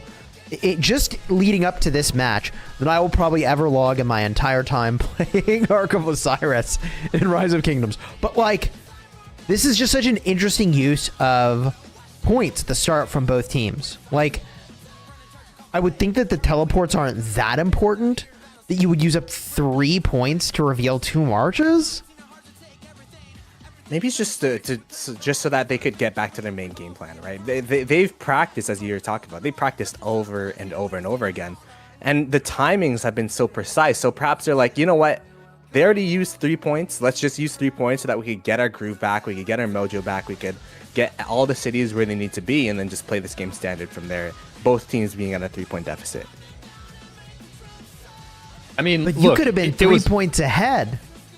And now your Desert Storm's on cooldown. I guess that doesn't matter too much for the first arc, does it? What's the cooldown on that? No, they got time. Don't they? Do they have I time? think they've got time. I will take a look at that one as well. I don't know that they do. Is it a 5-minute or a 10-minute cooldown? Adam? 10-minute cooldown. So Yeah, they're not yeah, gonna they have won't it. have Desert Storm. They won't have Desert Storm for this. They'll Bro, still have points though. They'll still have dust up into the death. So I don't know that the timing of everything must be so meticulously managed for that to matter as much that you'd use the 3 points. I don't know. I think it's the opposite. I think that 62M1 generates points so fast with stocking up that they just spend them like a rich Who cares? whale. Oh my God. During when Call of Ancients comes out, They it's couldn't like have had that many provisions though, right? Like, they've got 4 gatherers out now. They cast stocking up right after Desert Storm, and they've got 4 gatherers out, so they are going to generate a lot of points for this next arc. They'll have enough to probably cast at least 8 points. But I do agree that Desert Storm was just I think it was not a panic necessary reaction. at all. Well, okay. Being really generous to their position is like, we know that it's only 4 marches. They don't know. They don't know that. Yep, you're right. So, like, if voice communications are like, oh, I can't teleport, and nobody is like, because everybody's hurrying to teleport, nobody checks, like, okay, how many spots are really blocked here? It just looks bad. Like, I can see why you'd be like, all right, send the Desert Storm or whatever to try to figure out what's going on. Because to us, we had the information. They don't have that information. Yeah, it's easy to say, oh, they should have done this, they should have done that, but Right, exactly. Yeah, we have all of the information to us. They probably had a game plan, and it's made probably a mix too, where it's like, oh yeah, we have extra points, might as well just spend 3 extra points for this. But I will say 45Q have the advantage in the beginning yet again. They were able to take the first occupation this time of the Desert Altar of 62M1, the same structure that they've had success with over and over and over again. Oh, wow. They've really got that number. See, and that's kind of where I'm like, ah, man, like, use those 3 points for anything else. Like, even getting your altar, and that probably would have been more meaningful. Well, the map looked worse about 90 seconds ago. 90 seconds ago, this map was much more red than it is now. That first capture on the Desert Altar is definitely a big win for 45Q. But, the match is still relatively close going into this second arc, or going into the first arc.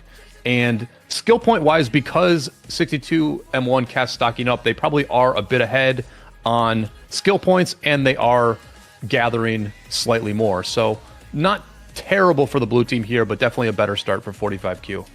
Okay, maybe I'm slow, but I think I figured it out. The reason they probably used the Desert Storm is they probably thought it was just a full-on assault on that one obelisk. They probably thought the full force was about to come out of stealth. They didn't know it was just double C's, right?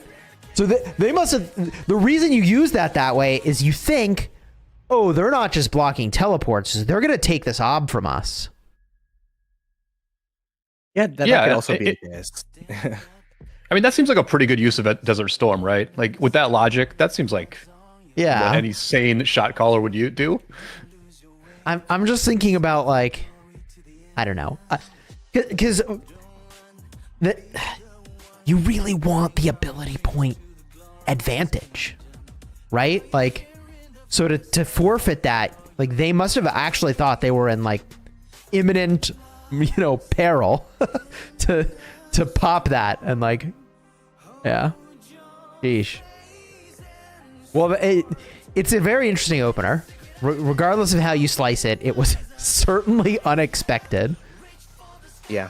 I think this opener is actually the duality of 45Q holding the Desert Altar that they took versus 6M1. They had 45Q's Desert Altar, but then they just didn't have the same reinforcements. I feel like kind of speaks to this match. because 62M1, they've been swarming down their home desert altar for 3 minutes now, and it's the 45Q murder ball was actually able to reinforce. And talk about the murder ball, middle is going to be 62M1s, and 45Q is going to be going for the structures. We could expect to see a no mark, I believe, popped rather soon from 45Q. Wow. And this is going to be a bit different from what we saw in that first game where both teams went middle. Now this time 45Q is saying, hey, we were so successful, not even sending our full marches to these structures. Let's see what happens if we send everybody to these structures. Wow, this is wild, man. Like, taking that desert altar is, to your point, pretty incredible. And if they do activate no mark, that then makes it so they capture any building faster. And they also, I believe, take and or deal damage in an advantageous way. It's like 20% less damage taken, right? You get a boost when you're defending, when you're attacking the building. I think it's just when you're attacking the building. I think, you get a boost when you're attacking a building, and you also get a boost as you're defending a building. Right. When that no mark is active. Yep. Yeah, it's just wild. It's a huge advantage. So maybe they do go that route because they aren't in the middle. That's for sure.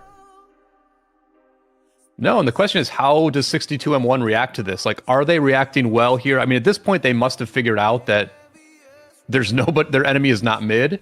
And so do you heavy abandon mid and send everybody to the sides? It looks to me like they've got a few too many still lingering around the mid, for my taste. I mean, you really want to make sure you get the arc, right? So, like, some amount of cushion is absolutely warranted here. And it is funny, like, just how comfortable we are as casters making decisions. It's so easy to overlook, at least certainly I did, the fact that we have just so much more information than they do with regard to the vision, right? So they, like, I guess, you look at these sentries, like, 45Q knows what's going on in the middle. They know exactly what's going on, but 62M1 did not have vision to this, so I get why they left a little bit behind. Okay. So do they score this arc then, or what do they do with this? I would hold it. If I'm 62-1, I'm holding it because you are the weaker team mid. Like, the way this whole series is played, they definitely have less confidence in their mid play. So I would hold it. But I also think it depends on whether, like, why is there no mark from 45Q? And there it is. Yeah. Okay, so now what do you do, guys? Like, now what do you do? Because you have a huge points advantage now. They just cast a 6-point skill, and they haven't used stocking up, and we know they're not gathering. So, like, do you just quick return this mid and have a skill point for the advantage for the second one? Yeah. I like that. They're going to go capture right away. They're sprinting towards the outpost, and you don't do that unless you're trying to cap it. So they're going to cap it and be the ARC team because, they are losing so many points right now. It's 210 to 767. Jeez. So, they're going to be like, all right, we need to capture this ARC and play middle with a skill point advantage. Yeah, this altar game is problematic for 62M1. And allied troops deal 20% more damage when attacking. Oh, it is? Okay. It's 20% more damage when attacking and take 20% less damage while garrisoning. Yeah, that's massive. When you think about 45Q's ability to hold these things, now you make them take 20% less damage? Give me a break, man. How are you supposed to knock them out of there? It's tough. I don't... Go ahead, Plato. Yeah, the only thing you could do is just knock out the reinforcements from coming in and then have the swarmer swarm it down because they've just been so good at filling the structure, Brian. Yeah, I mean, 45Q is really strong with the structure. This no mark is going to be really good as it's active. I don't hate the situation for the blue team, though. I don't hate where 62M1 is. It's a good capture of that arc. I think both teams will basically have full skill bars for this second mid. And with 7 minutes to go before this next mid, it's really about the setup. It's like, how well can you get set up for this second mid? We likely see an all-in from both teams. And, if you're 62M1, you just want to get your buildings back, do one attack here. They took their building back, do one attack, and then go to mid early, I think. But these guys love to cut it close. Well, I'm looking around. 62M1 does get their Sky Altar back, in spite of the no mark activation. And they have an assault running on the Desert Altar, but they're taking 20% more damage. So that's going to be difficult to deal with from the no mark. Unlikely to last much longer there, despite that Belly Prime trying to make his way there.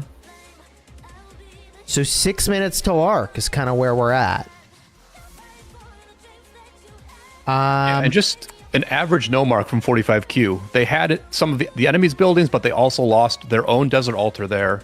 So as we see from the scoreboard, 45Q has used a no mark, but they only have a 500-point lead. So honestly, this is about as close of a match as we've had so far. So are we about to see a stocking up from 45Q? I feel like they kind of have to if they're going to compete for mid, right? I think they'll have a full bar anyway, right? Because they probably had a full bar when they cast that no mark. And so now they're regaining from 4 points. They've got 7 minutes to do it. They probably have enough to get to 10 here. And the question is more so whether 62M1 will be able to use more than 10 points. But probably not, because their stocking up is actually worn off at this point. Yeah, I mean, it is going to be...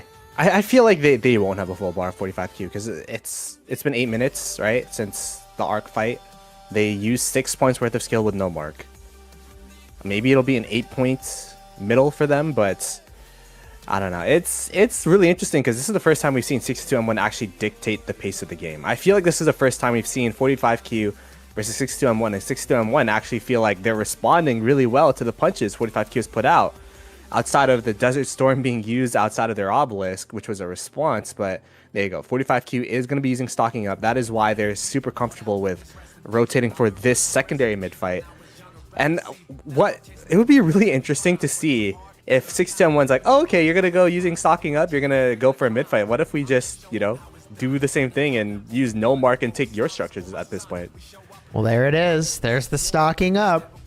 So 45Q is preparing for whatever happens next. And I think it will be a to the death mid fight from both teams in this instance.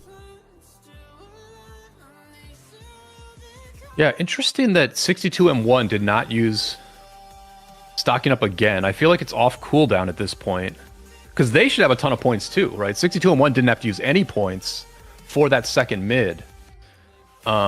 So yeah, if they were planning to go heavy mid, guys, wouldn't they use stocking up right now? Maybe. I think that makes a bit of sense. So Plotto, you might be right. They could do some sort of a side play here. As the lead balloons now to about 1,500 points, as 45Q, takes the Shrine of War on the bottom side and takes the Shrine of Life on the top side. Or now it's back 3.5 minutes till Ark. This match is already shaping up to be really close and really exciting. This Ark could be very much a defining moment for how the rest of this match plays out. You win this Ark, and then you are in control of the scoreboard and the timing. So this is pretty major, and it's up for grabs to both teams, although 45Q does have the advantage here on leaderboard. That's because they only have a slight provisioning advantage. I mean, both teams have done a lot of provisioning. So the timer for stocking up is actually 15 minutes. So that's probably why they're not using stocking up. I just had to double check, because I believe it's 15 minutes. So yeah, they're not going to have that extra skill point advantage that they've been kind of utilizing, the double Desert Storm into To the Death, into Dust Up. We're not going to be seeing anything crazy from them. Oh, there you go. Now it's stocking up. Oh, okay. So it has been 15 minutes. So they've just been waiting for the timer. This is actually exactly 15 minutes since they used stocking up here. So they're going to be using these midpoint skills. It's going to be an even mid fight for the two teams. And I feel like the way these two teams have been using skills is like so different from what we've been seeing from the international server that it throws us into a loop every single time. I've always been really impressed with the use of stocking up. Yeah. There's some really cool stuff you can do with that. Like, for so long in the international servers, people just slammed energetic without, I feel, a lot of consideration to the stocking up option. But then I think the stocking option, it just lets you get way more strategic. I mean, it asks more of you and has a higher upside, which I love stuff like that. Yeah, I mean, it's not easy to listen. Like you said, it's a well-designed skill because it is not easy to organize your gatherers to return their resources at a specific time, so you get enough points. And even then, you have to calculate like how much did these people gather, and how many points is it going to give me, so you have enough points to cast all the skills you're planning to do. So yeah, it is a very demanding skill, and I think these Chinese teams are, in a way, making it look easy. But that's why they're in the finals, because they've gotten so good at skills like that that they do make it look easy. Yeah, I mean, I would guess that these teams have had at least 60 practice matches during this Grand Prix season. In total, maybe more. Like, these teams practice way more than you would think if you're not talking to folks who are on one of these teams and has been practicing like crazy. They've really got a lot of refinement into exactly what they're doing. I mean, yeah, that number surprises me. 60 practice matches? Holy smokes. I mean, I could message somebody real quick and confirm. Last I talked We've got people to, in the chat. We've got people in the There chat we who made go. it far. They can probably let us know. There's to the death, both teams. Here it is. Big brawl. Big brawl. Oh man, this is such a close brawl. It might actually come down to the poll. Could be seeing a lot of 62M1 sad faces. Well, there's a train from blue. That's a big sad face train from blue right there. Yeah. Oh my goodness.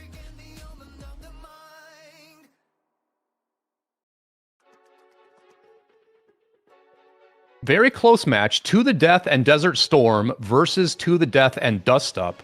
And then also an early Desert Storm from 62M1. So 62M1 did have the skill advantage, but it does look like the red team 45Q has just outfought him here. Man, that was a dominant mid-fight. It looked close, but I guess that's how good 45Q is at open fielding, right? The way that you want to open field, the way you want to fight these mid-fights is you want to make sure that your opponent's marches are as low as possible, and then, you know, go to the next march, let the AoE kill the opponents. And we saw if 62M1's murder ball looked pretty decent, and then all of a sudden the sad faces started pouring in one after the other, and I feel like that's how they were able to, you know, really get that advantage in that mid-fight. I mean, look how many of these marches are left over. Like, I have that on screen just to kind of appreciate, like, 45Q barely lost any. Yeah, and they used less skills. They literally used less skills there. There was an extra dust up giving 62M1 a boost in that fight, and it just didn't matter. 45Q just cleaned them up. I mean, is this composition of commanders, like in pairings, or like what? It's just execution? Like, we know it's not the equipment and armaments. That's equalized. I'm just trying to figure out, like, man, like, how do you so dominantly win that fight?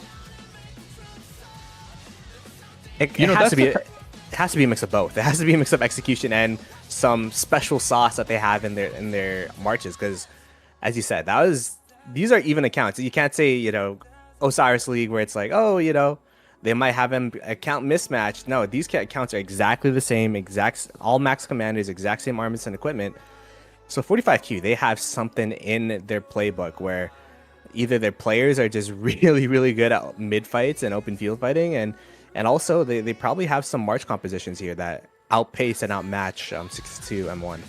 That's wild. I'm like literally kind of zooming in to be like, all right, what are these commander compositions that were in the middle? I do see Skippy Prime as the primary, presumably with Ragnar, but no, with Philip. Okay. It's Philip buffing the secret sauce. Honestly, I think it's the kind of thing that people who really care about this stuff will have to go back and watch fights like that to understand why one team is so dominant in a mid fight like that. Both teams had everybody mid. It was not a numbers advantage for the red team there. But it just goes to show that, there's so much skill in how you fight as a team, right? Like, everyone has the same marches, but teams can do things together in a mid fight that just gives them such a huge advantage over teams that are just not playing as well. To me, they probably just engaged better. Like, I think that's the key. Like, everybody engaging at the same moment and getting that early push. I mean, I'll say this: the dust up is just not looking like it's sufficient, is it? It's better than no dust. Unless you're saying there could be a skill gap that's so big that it's offsetting the dust up, which, like, I would assume we've got some of the literal best players in the world on both of these teams. I feel weird pointing to a skill diff at all. Yeah, I'm not exactly too sure what the difference between the two teams is, but 45Q, maybe 45Q is just 62M1's kryptonite, because the 62M1 played really, really good against 60GT, the matches that we casted last week. And now it's looking like 45Q is just another level above. And I think we have to think back and talk about the journey that all of these teams had to go through. The top two teams in the world, in both the Chinese server and the international server, are these two teams, 62M1, 45Q. And the fact that they made it this far is, a testament to their strength alone. But yeah, it's looking like 45Q has really, really had the upper hand against 62M1 in particular. I mean, I kind of can't believe I'm still looking at this garrison hold. Like, the reinforcements are just so insane for 45Q. I mean, this garrison's just been in an incredible swarm, and they just survive it, and the bar gets so low, and it just doesn't matter. They hold. The thing that's super impressive too, if we're looking at your screen, is that you see a bunch of marches that are completely healthy, and they're not even interacting with the rally or the garrison. They're like, oh, we believe in the marches that are already in there. If you're like, half health, you could go fill a garrison, but we want the marches that can be as healthy as possible to be able to transition into a Desert Altar offensive. And I feel like that decision making in the structures in particular has been 45Q and the bread and butter of 45Q, because they've just been able to, send marches, and somehow, some way, their tempo on these buildings has been immaculate, and they've just been able to fill these structures to the brim. And even when it's not completely full, it's just enough to where they're able to hold it. Now remind me, these teams, is this their first time showing up in a Grand Prix? Yeah, this is their first Grand Prix appearance, so that's the other crazy it's just part about crazy, it, right? Like, we have not heard of these teams, and now they're gonna be champions of the year, essentially. This is like, the top of the top, the best of the best in this tournament, and these two teams, whichever team wins, they're gonna be cementing their legacy in Grand Prix greatness. wow. We haven't seen the teams before, but we have seen some of these players. With 45Q, from my understanding, the leadership of 45Q is the leadership of the two teams 466 from last season's Grand Prix.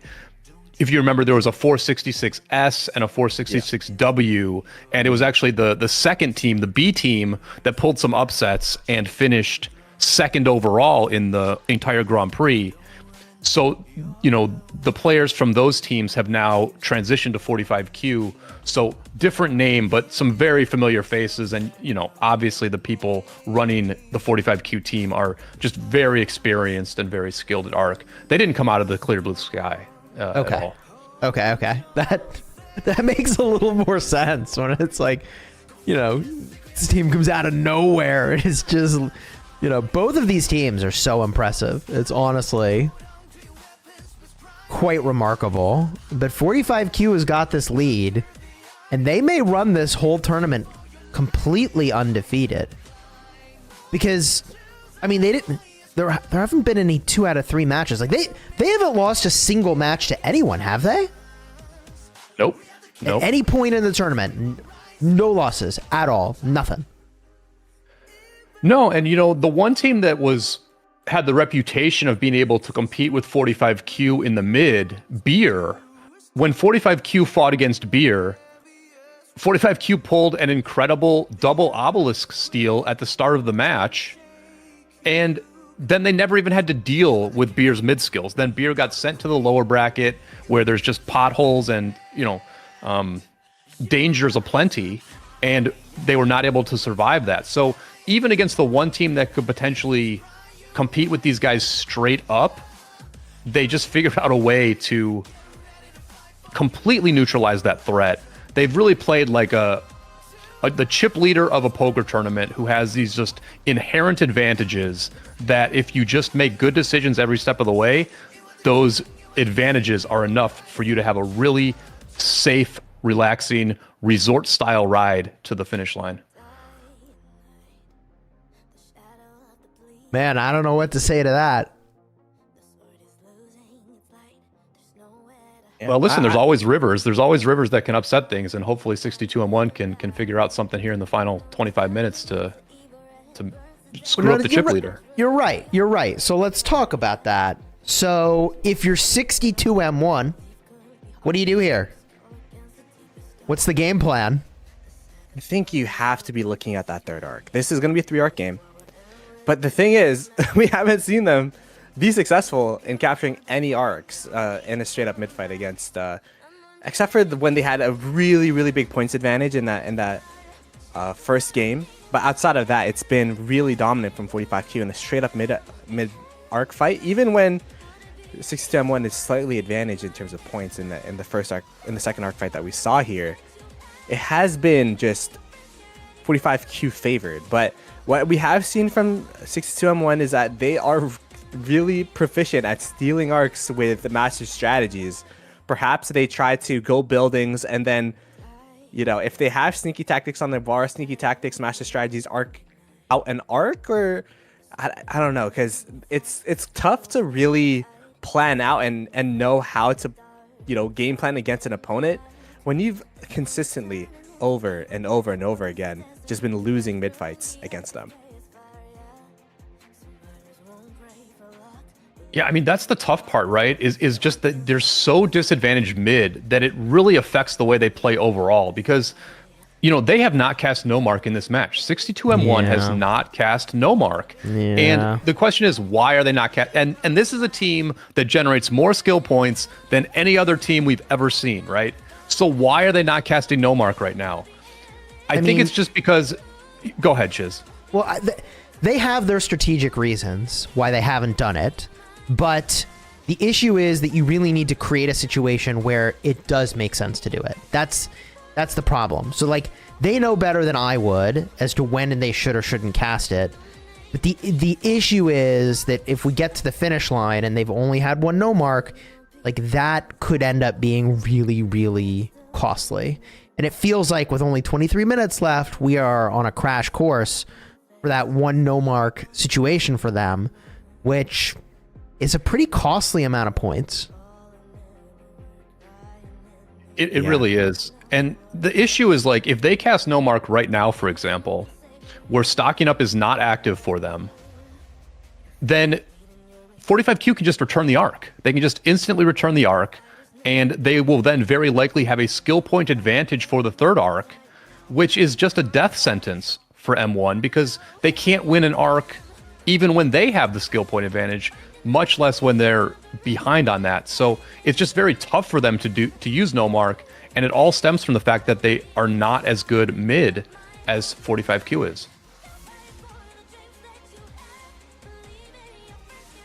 We see the Shrine of War flip blue, but a lot of these buildings are red for 45Q at the moment. The Shrine of Life, and then the Desert Altar is honestly just swarming with these marches from 45Q. And look at this. They're They're just fillers. Look at this. They're just walking around, keeping healthy in the back over here. Do you see this?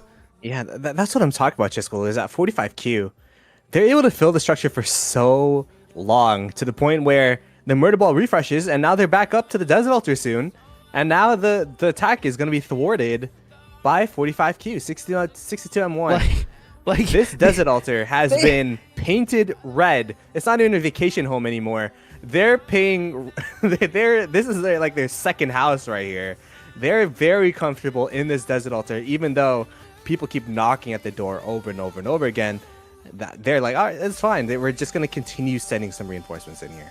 I mean, their filler marchers were so healthy that they were swarming the swarmers using double Cs. Like, what? What is going on here, man? Well, that's why I wonder why you don't attack those fillers, because they're not meta marches. They're Ethelfled primaries. They're double C primaries. I've seen a couple of Frederick primaries. Like, why not attack this? If you know the reinforcements are what's ultimately killing you, why not kill the reinforcements? Probably because they are too fast, if I had to guess. Could be, yeah. So, like, even if you start to get them low, they get charge talent. They're just too slippery, man. That will be my guess, right? Because I just kind of assume that these teams, they know, like they're so practiced. They kind of have. I'm sure they've tried it and it just works out worse. Look, there's so many fillers over here, and they're all so slippery. Like, I just don't know how you deal with it. Like, I've never seen so much Ethelfled since 2020, man. You know, like it's wild. And a part of what's going on, perhaps, is there is I believe it's the staggered formation, which is for reinforcing, right? So, But you have to go building for that one, right? Like, they're not going to be faster running around in the field with that. That's an interesting point. Yeah, from what I'm seeing, all of the double Cs are triple line, so they have the normal movement speed. They don't have the extra movement speed towards going into the building. As Brian said, you have to be targeting a building, I think, for a stagger to work. So, yeah, You're right. They're still Triple line. really slippery, though. They're still just, as you were talking about, it's just so hard to play whack-a-mole. And the thing is, 45Q, their path to success, to capturing the structures in the first place, has been to have overwhelming numbers to the point where if there's an Ethelfled that walks through, that Ethelfled just gets instantly sad faced. Dude, they're too slippery. That's what it is. Look, they're chasing them down, and they can't even get them. Yeah, they can't even hit him. Oh my God. I think this is because there's just so many of them, right? I think 62 M1, their reinforcements go in one by one, so you could just target them down. But these guys, they're storming it like it's just, they're just running into it like it's a 2020, you know, it's just so much marches. They can't even blockade the reinforcements coming in just due to the amounts of reinforcements there are. Man, this is just something else. I mean, I realized I was on light mode, that it had activated by default, so now I can see this triple line situation. That is just wild.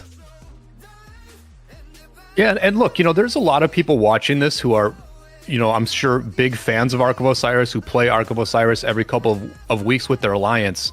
And what 45Q, the likely Grand Prix champions, are doing is something we can all do. We can all do this, especially with the younger players in our kingdom who don't necessarily have 5 meta marches. What they can do is they can bring out an Ethelfled, they can bring out a double C, put it on triple line, and they can be god tier reinforcing players, filler players.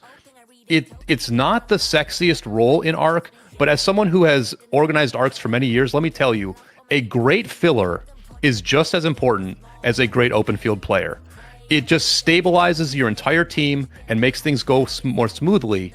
And everyone can do this. What 45Q is doing, everyone can do this.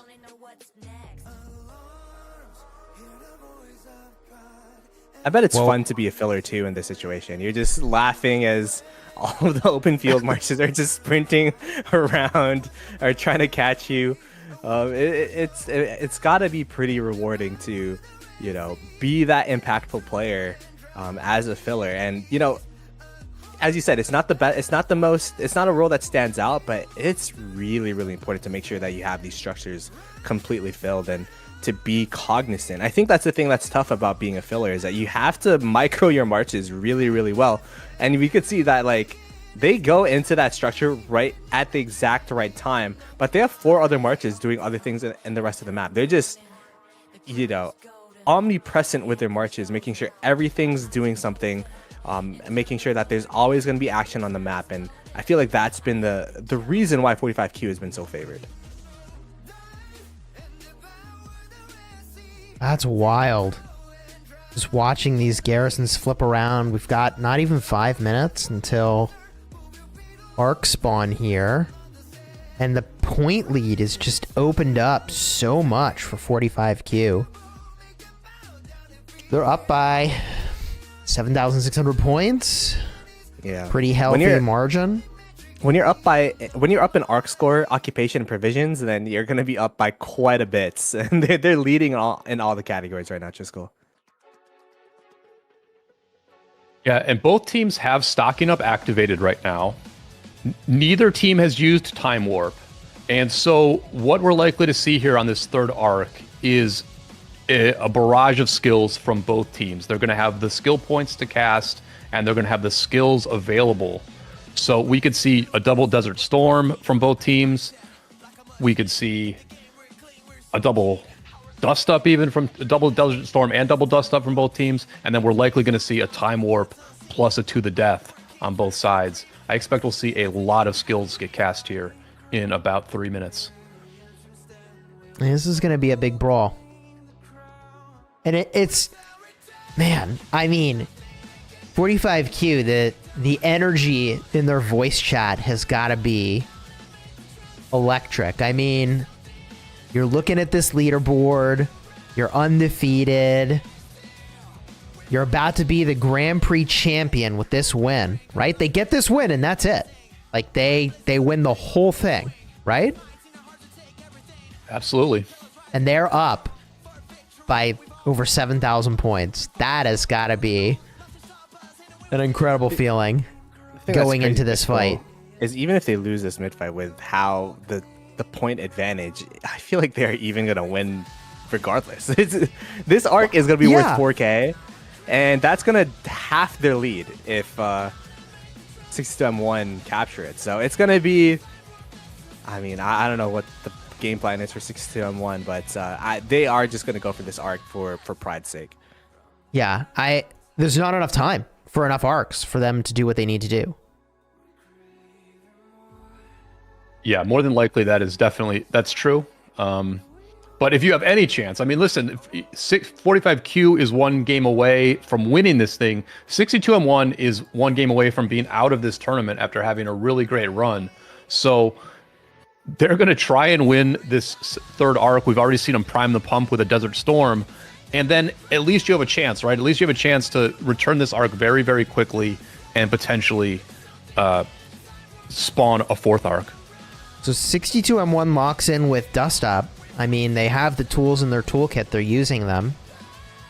I'm not sure that Dust Up is kind of where it's at, but it's hard to attribute exactly what is the secret sauce in this mid fight. So let's see if we can figure it out. There's the Time Warp, because they got to use To the Death. I feel like both these teams are having fun right now. Just you see that march in the middle right there. It's a garrison march that's just walking around saying hello. They're just having this last mid-fight, leading the way. Leading the way, being that scout. Yep. Gorgo Toku with the tears. Well, here we go. Sneaky tactics on for 45Q. We've seen them use sneaky tactics so well here, just allowing them to initiate the fight wherever they want to. Those hidden marches are at the tip of their spear here, and they can just create the initiation point that they want to. And certainly, Whoa. Sneaky Tactics has been really good for M1 to the 45Q. death, 45Q to the death. Stocking up activated immediately. There's the 45Q Desert Storm into M1 Desert Storm. Holy moly, it's Heaven's Grace for M1. And another dust up? Wait. Oh my goodness. If this is not the definition of all in, I don't know what is. I think that off the skill usage, 6-1 should be super favored in this Ark fight. They use. Could we count the amount of points they use? There's an anti-synergy. They used 13. They used 13 points plus stocking up. They threw a stocking up in there for good measure. So that's going to be what did I just say? 13 points. It's 15 or 16 points got used by the blue team here. The crazy part is that To the Death makes all those marches unable to be healed by Heaven's Grace. But who cares? Because that only hits like 30 marches. So there's a lot more than 30 there. And that does the trick. And what a trick that was. Oh my goodness. I don't think I've ever seen so much thrown into a mid-fight. I don't know that I knew that it was possible to do that. So, but what happens from here, right? So they march this arc back and they score it immediately. There's not going to be enough time for another arc. They don't have enough time for a no mark. You want to know what happens, Chiskel? It's going to be a gathering farm game.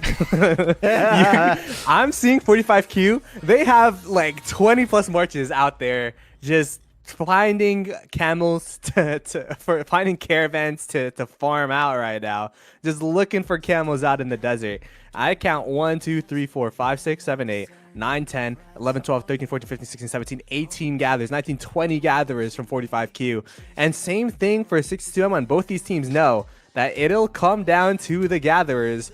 And it's going to get to the point where I see 45Q starting to use sentries in their backline just to find nodes. So both these teams are just finding these gatherings to try to make sure that they continue to have a lead or try to come back in 62M1's case.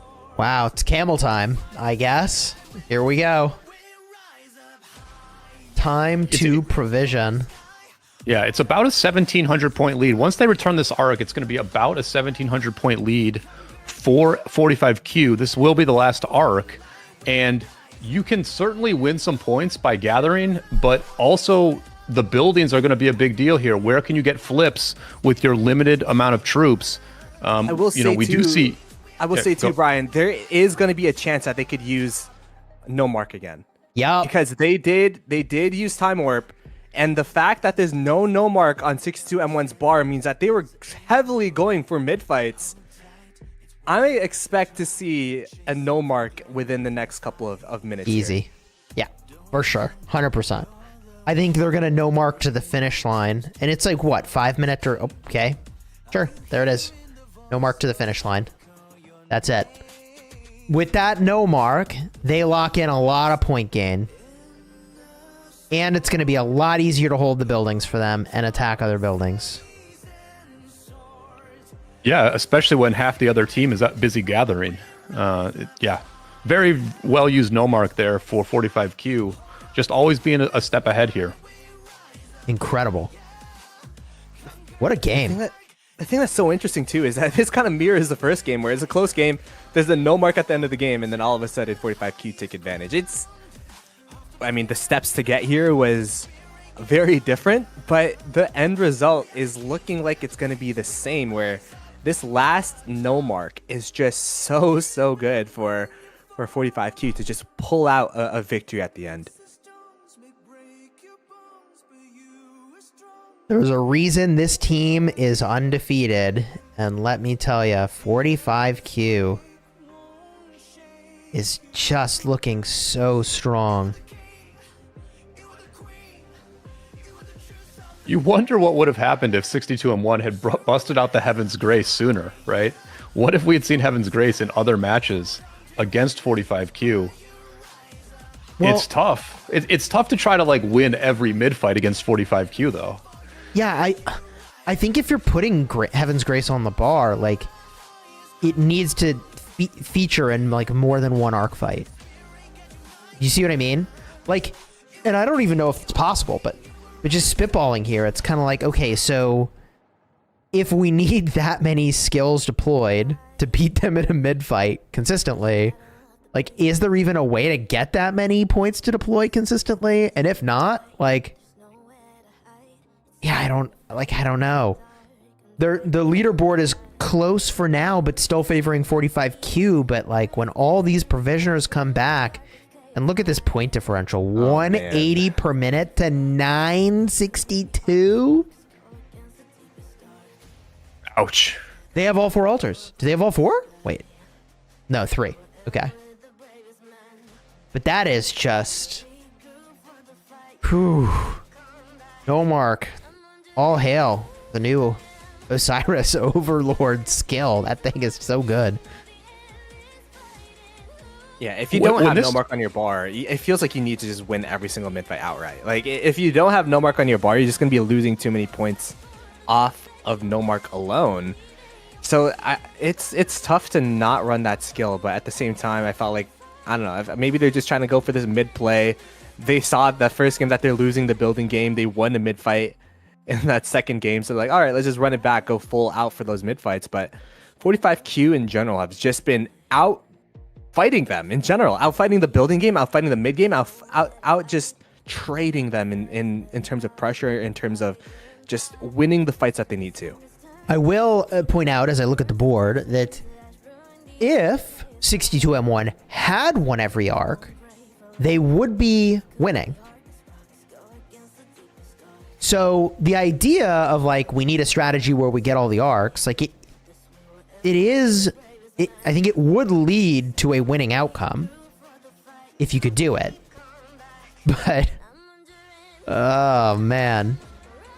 45Q has got that secret sauce. The skill and the customization of their marches that seems to get results, man. And their timing. You know, on the second arc, where 45Q dominated the fight, and afterwards we were like, how the heck did they do that? 62M1 could have used Heaven's Grace instead of Dust Up plus Desert Storm. Well, I'm looking through it now. The option was there. If they had enough points, at least they could have used, Heaven's Grace instead of that Dust Up. So there were like ways to use the Heaven's Grace twice in this match. I don't think it would have made a difference, but either on that second arc or even on the first arc when 45Q skipped it, that's probably where M1 wanted to use that Heaven's Grace for the first time. But there was just no reason to, because the enemy didn't show up. There it is. Man. With 4 minutes left and a 4,000 plus lead, 45Q is looking pretty good. And if I go back to that leaderboard, even if 62M1 could double their provisions, which I think would be too tall of an order to be realistic, 45Q is looking really good. Yeah, and I think it's just the fact that they've been able to flip these structures over and over and over again, and it's kind of just, spells out the name of the game and the difference between the two teams thus far. It's just the occupation score being up by 10k points in occupation score is just overwhelming for 62M1. 62M1, they definitely tried their best. They were like, okay, we've been losing the occupation score slowly but surely. Let's go all out for these mid fights. And to be fair, if they won that second arc fight, they would have won the game. But 45Q just able to outfight, outmatch, and win against 62M1. Yeah, pretty fantastic top to bottom performance by 45Q. They've fought really well in the field. They've had really good reinforcements and just general defense.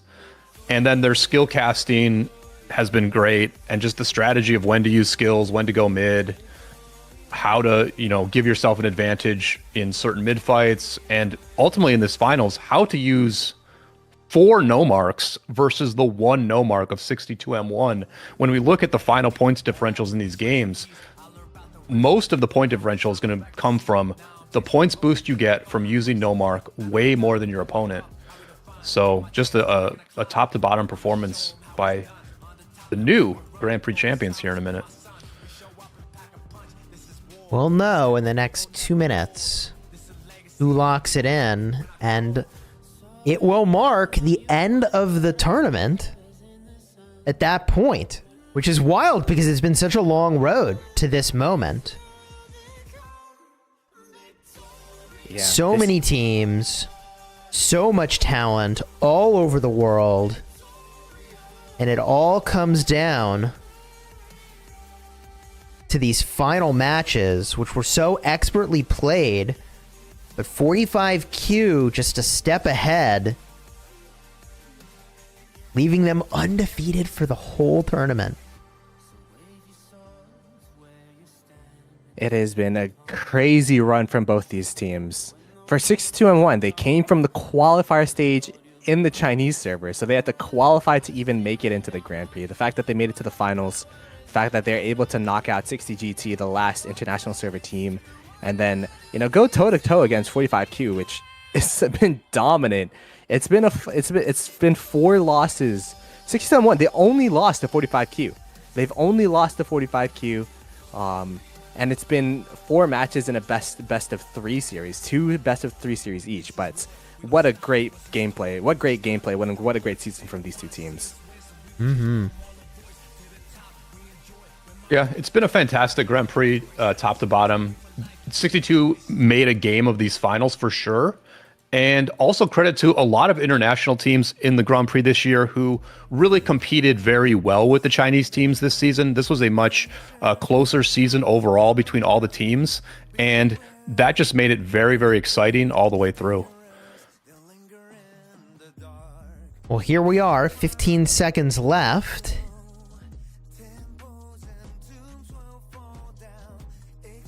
It's been an incredible Grand Prix season, but with this, we now crown 45Q as the champion. There it is. They win the best 2 out of 3, and that's it. GG. Undefeated to this point. Winning these 2 marks them as the champion. Congratulations, 45Q. Well fought, everyone in the tournament. As I mentioned, these players are the best in the world, and they practiced far more than I think most will ever realize. So shout out to everybody participating in the tournament for making it amazing to spectate. Shout out to everybody in the chat for hanging through all these matches to enjoy the Ark of Osiris action and spectate and learn from the very best. Gents, any thoughts as we wrap up this season? Brian, you can start. You know what? I'm just very impressed with both of these teams in the finals. 45Q, they were the overdog throughout the tournament, and they played like it again today. But I'm also very impressed with 62M1. They lost 2-0 a couple weeks ago. They came back last week with a 2-0 win against GT. And then this week, they competed very well against 45Q. We see that on a ratio perspective of total kills to severely woundeds, this was closer, way closer than it was 2 weeks ago. So credit to both of these teams for bringing their A game and letting us spectate it. Yeah, I think Ark of Osiris gameplay has just evolved year after year after year. And last season, we saw the Chinese server just dominate Grand Prix. This season, I think there has been a lot of adaptations, a lot of different, teams now stepping up. And the international server did really, really well this season, but the Chinese server just being the champions yet again. And they have innovated with the stocking up skill. And I'm super excited to see what the future of the Grand Prix is to come. There we go.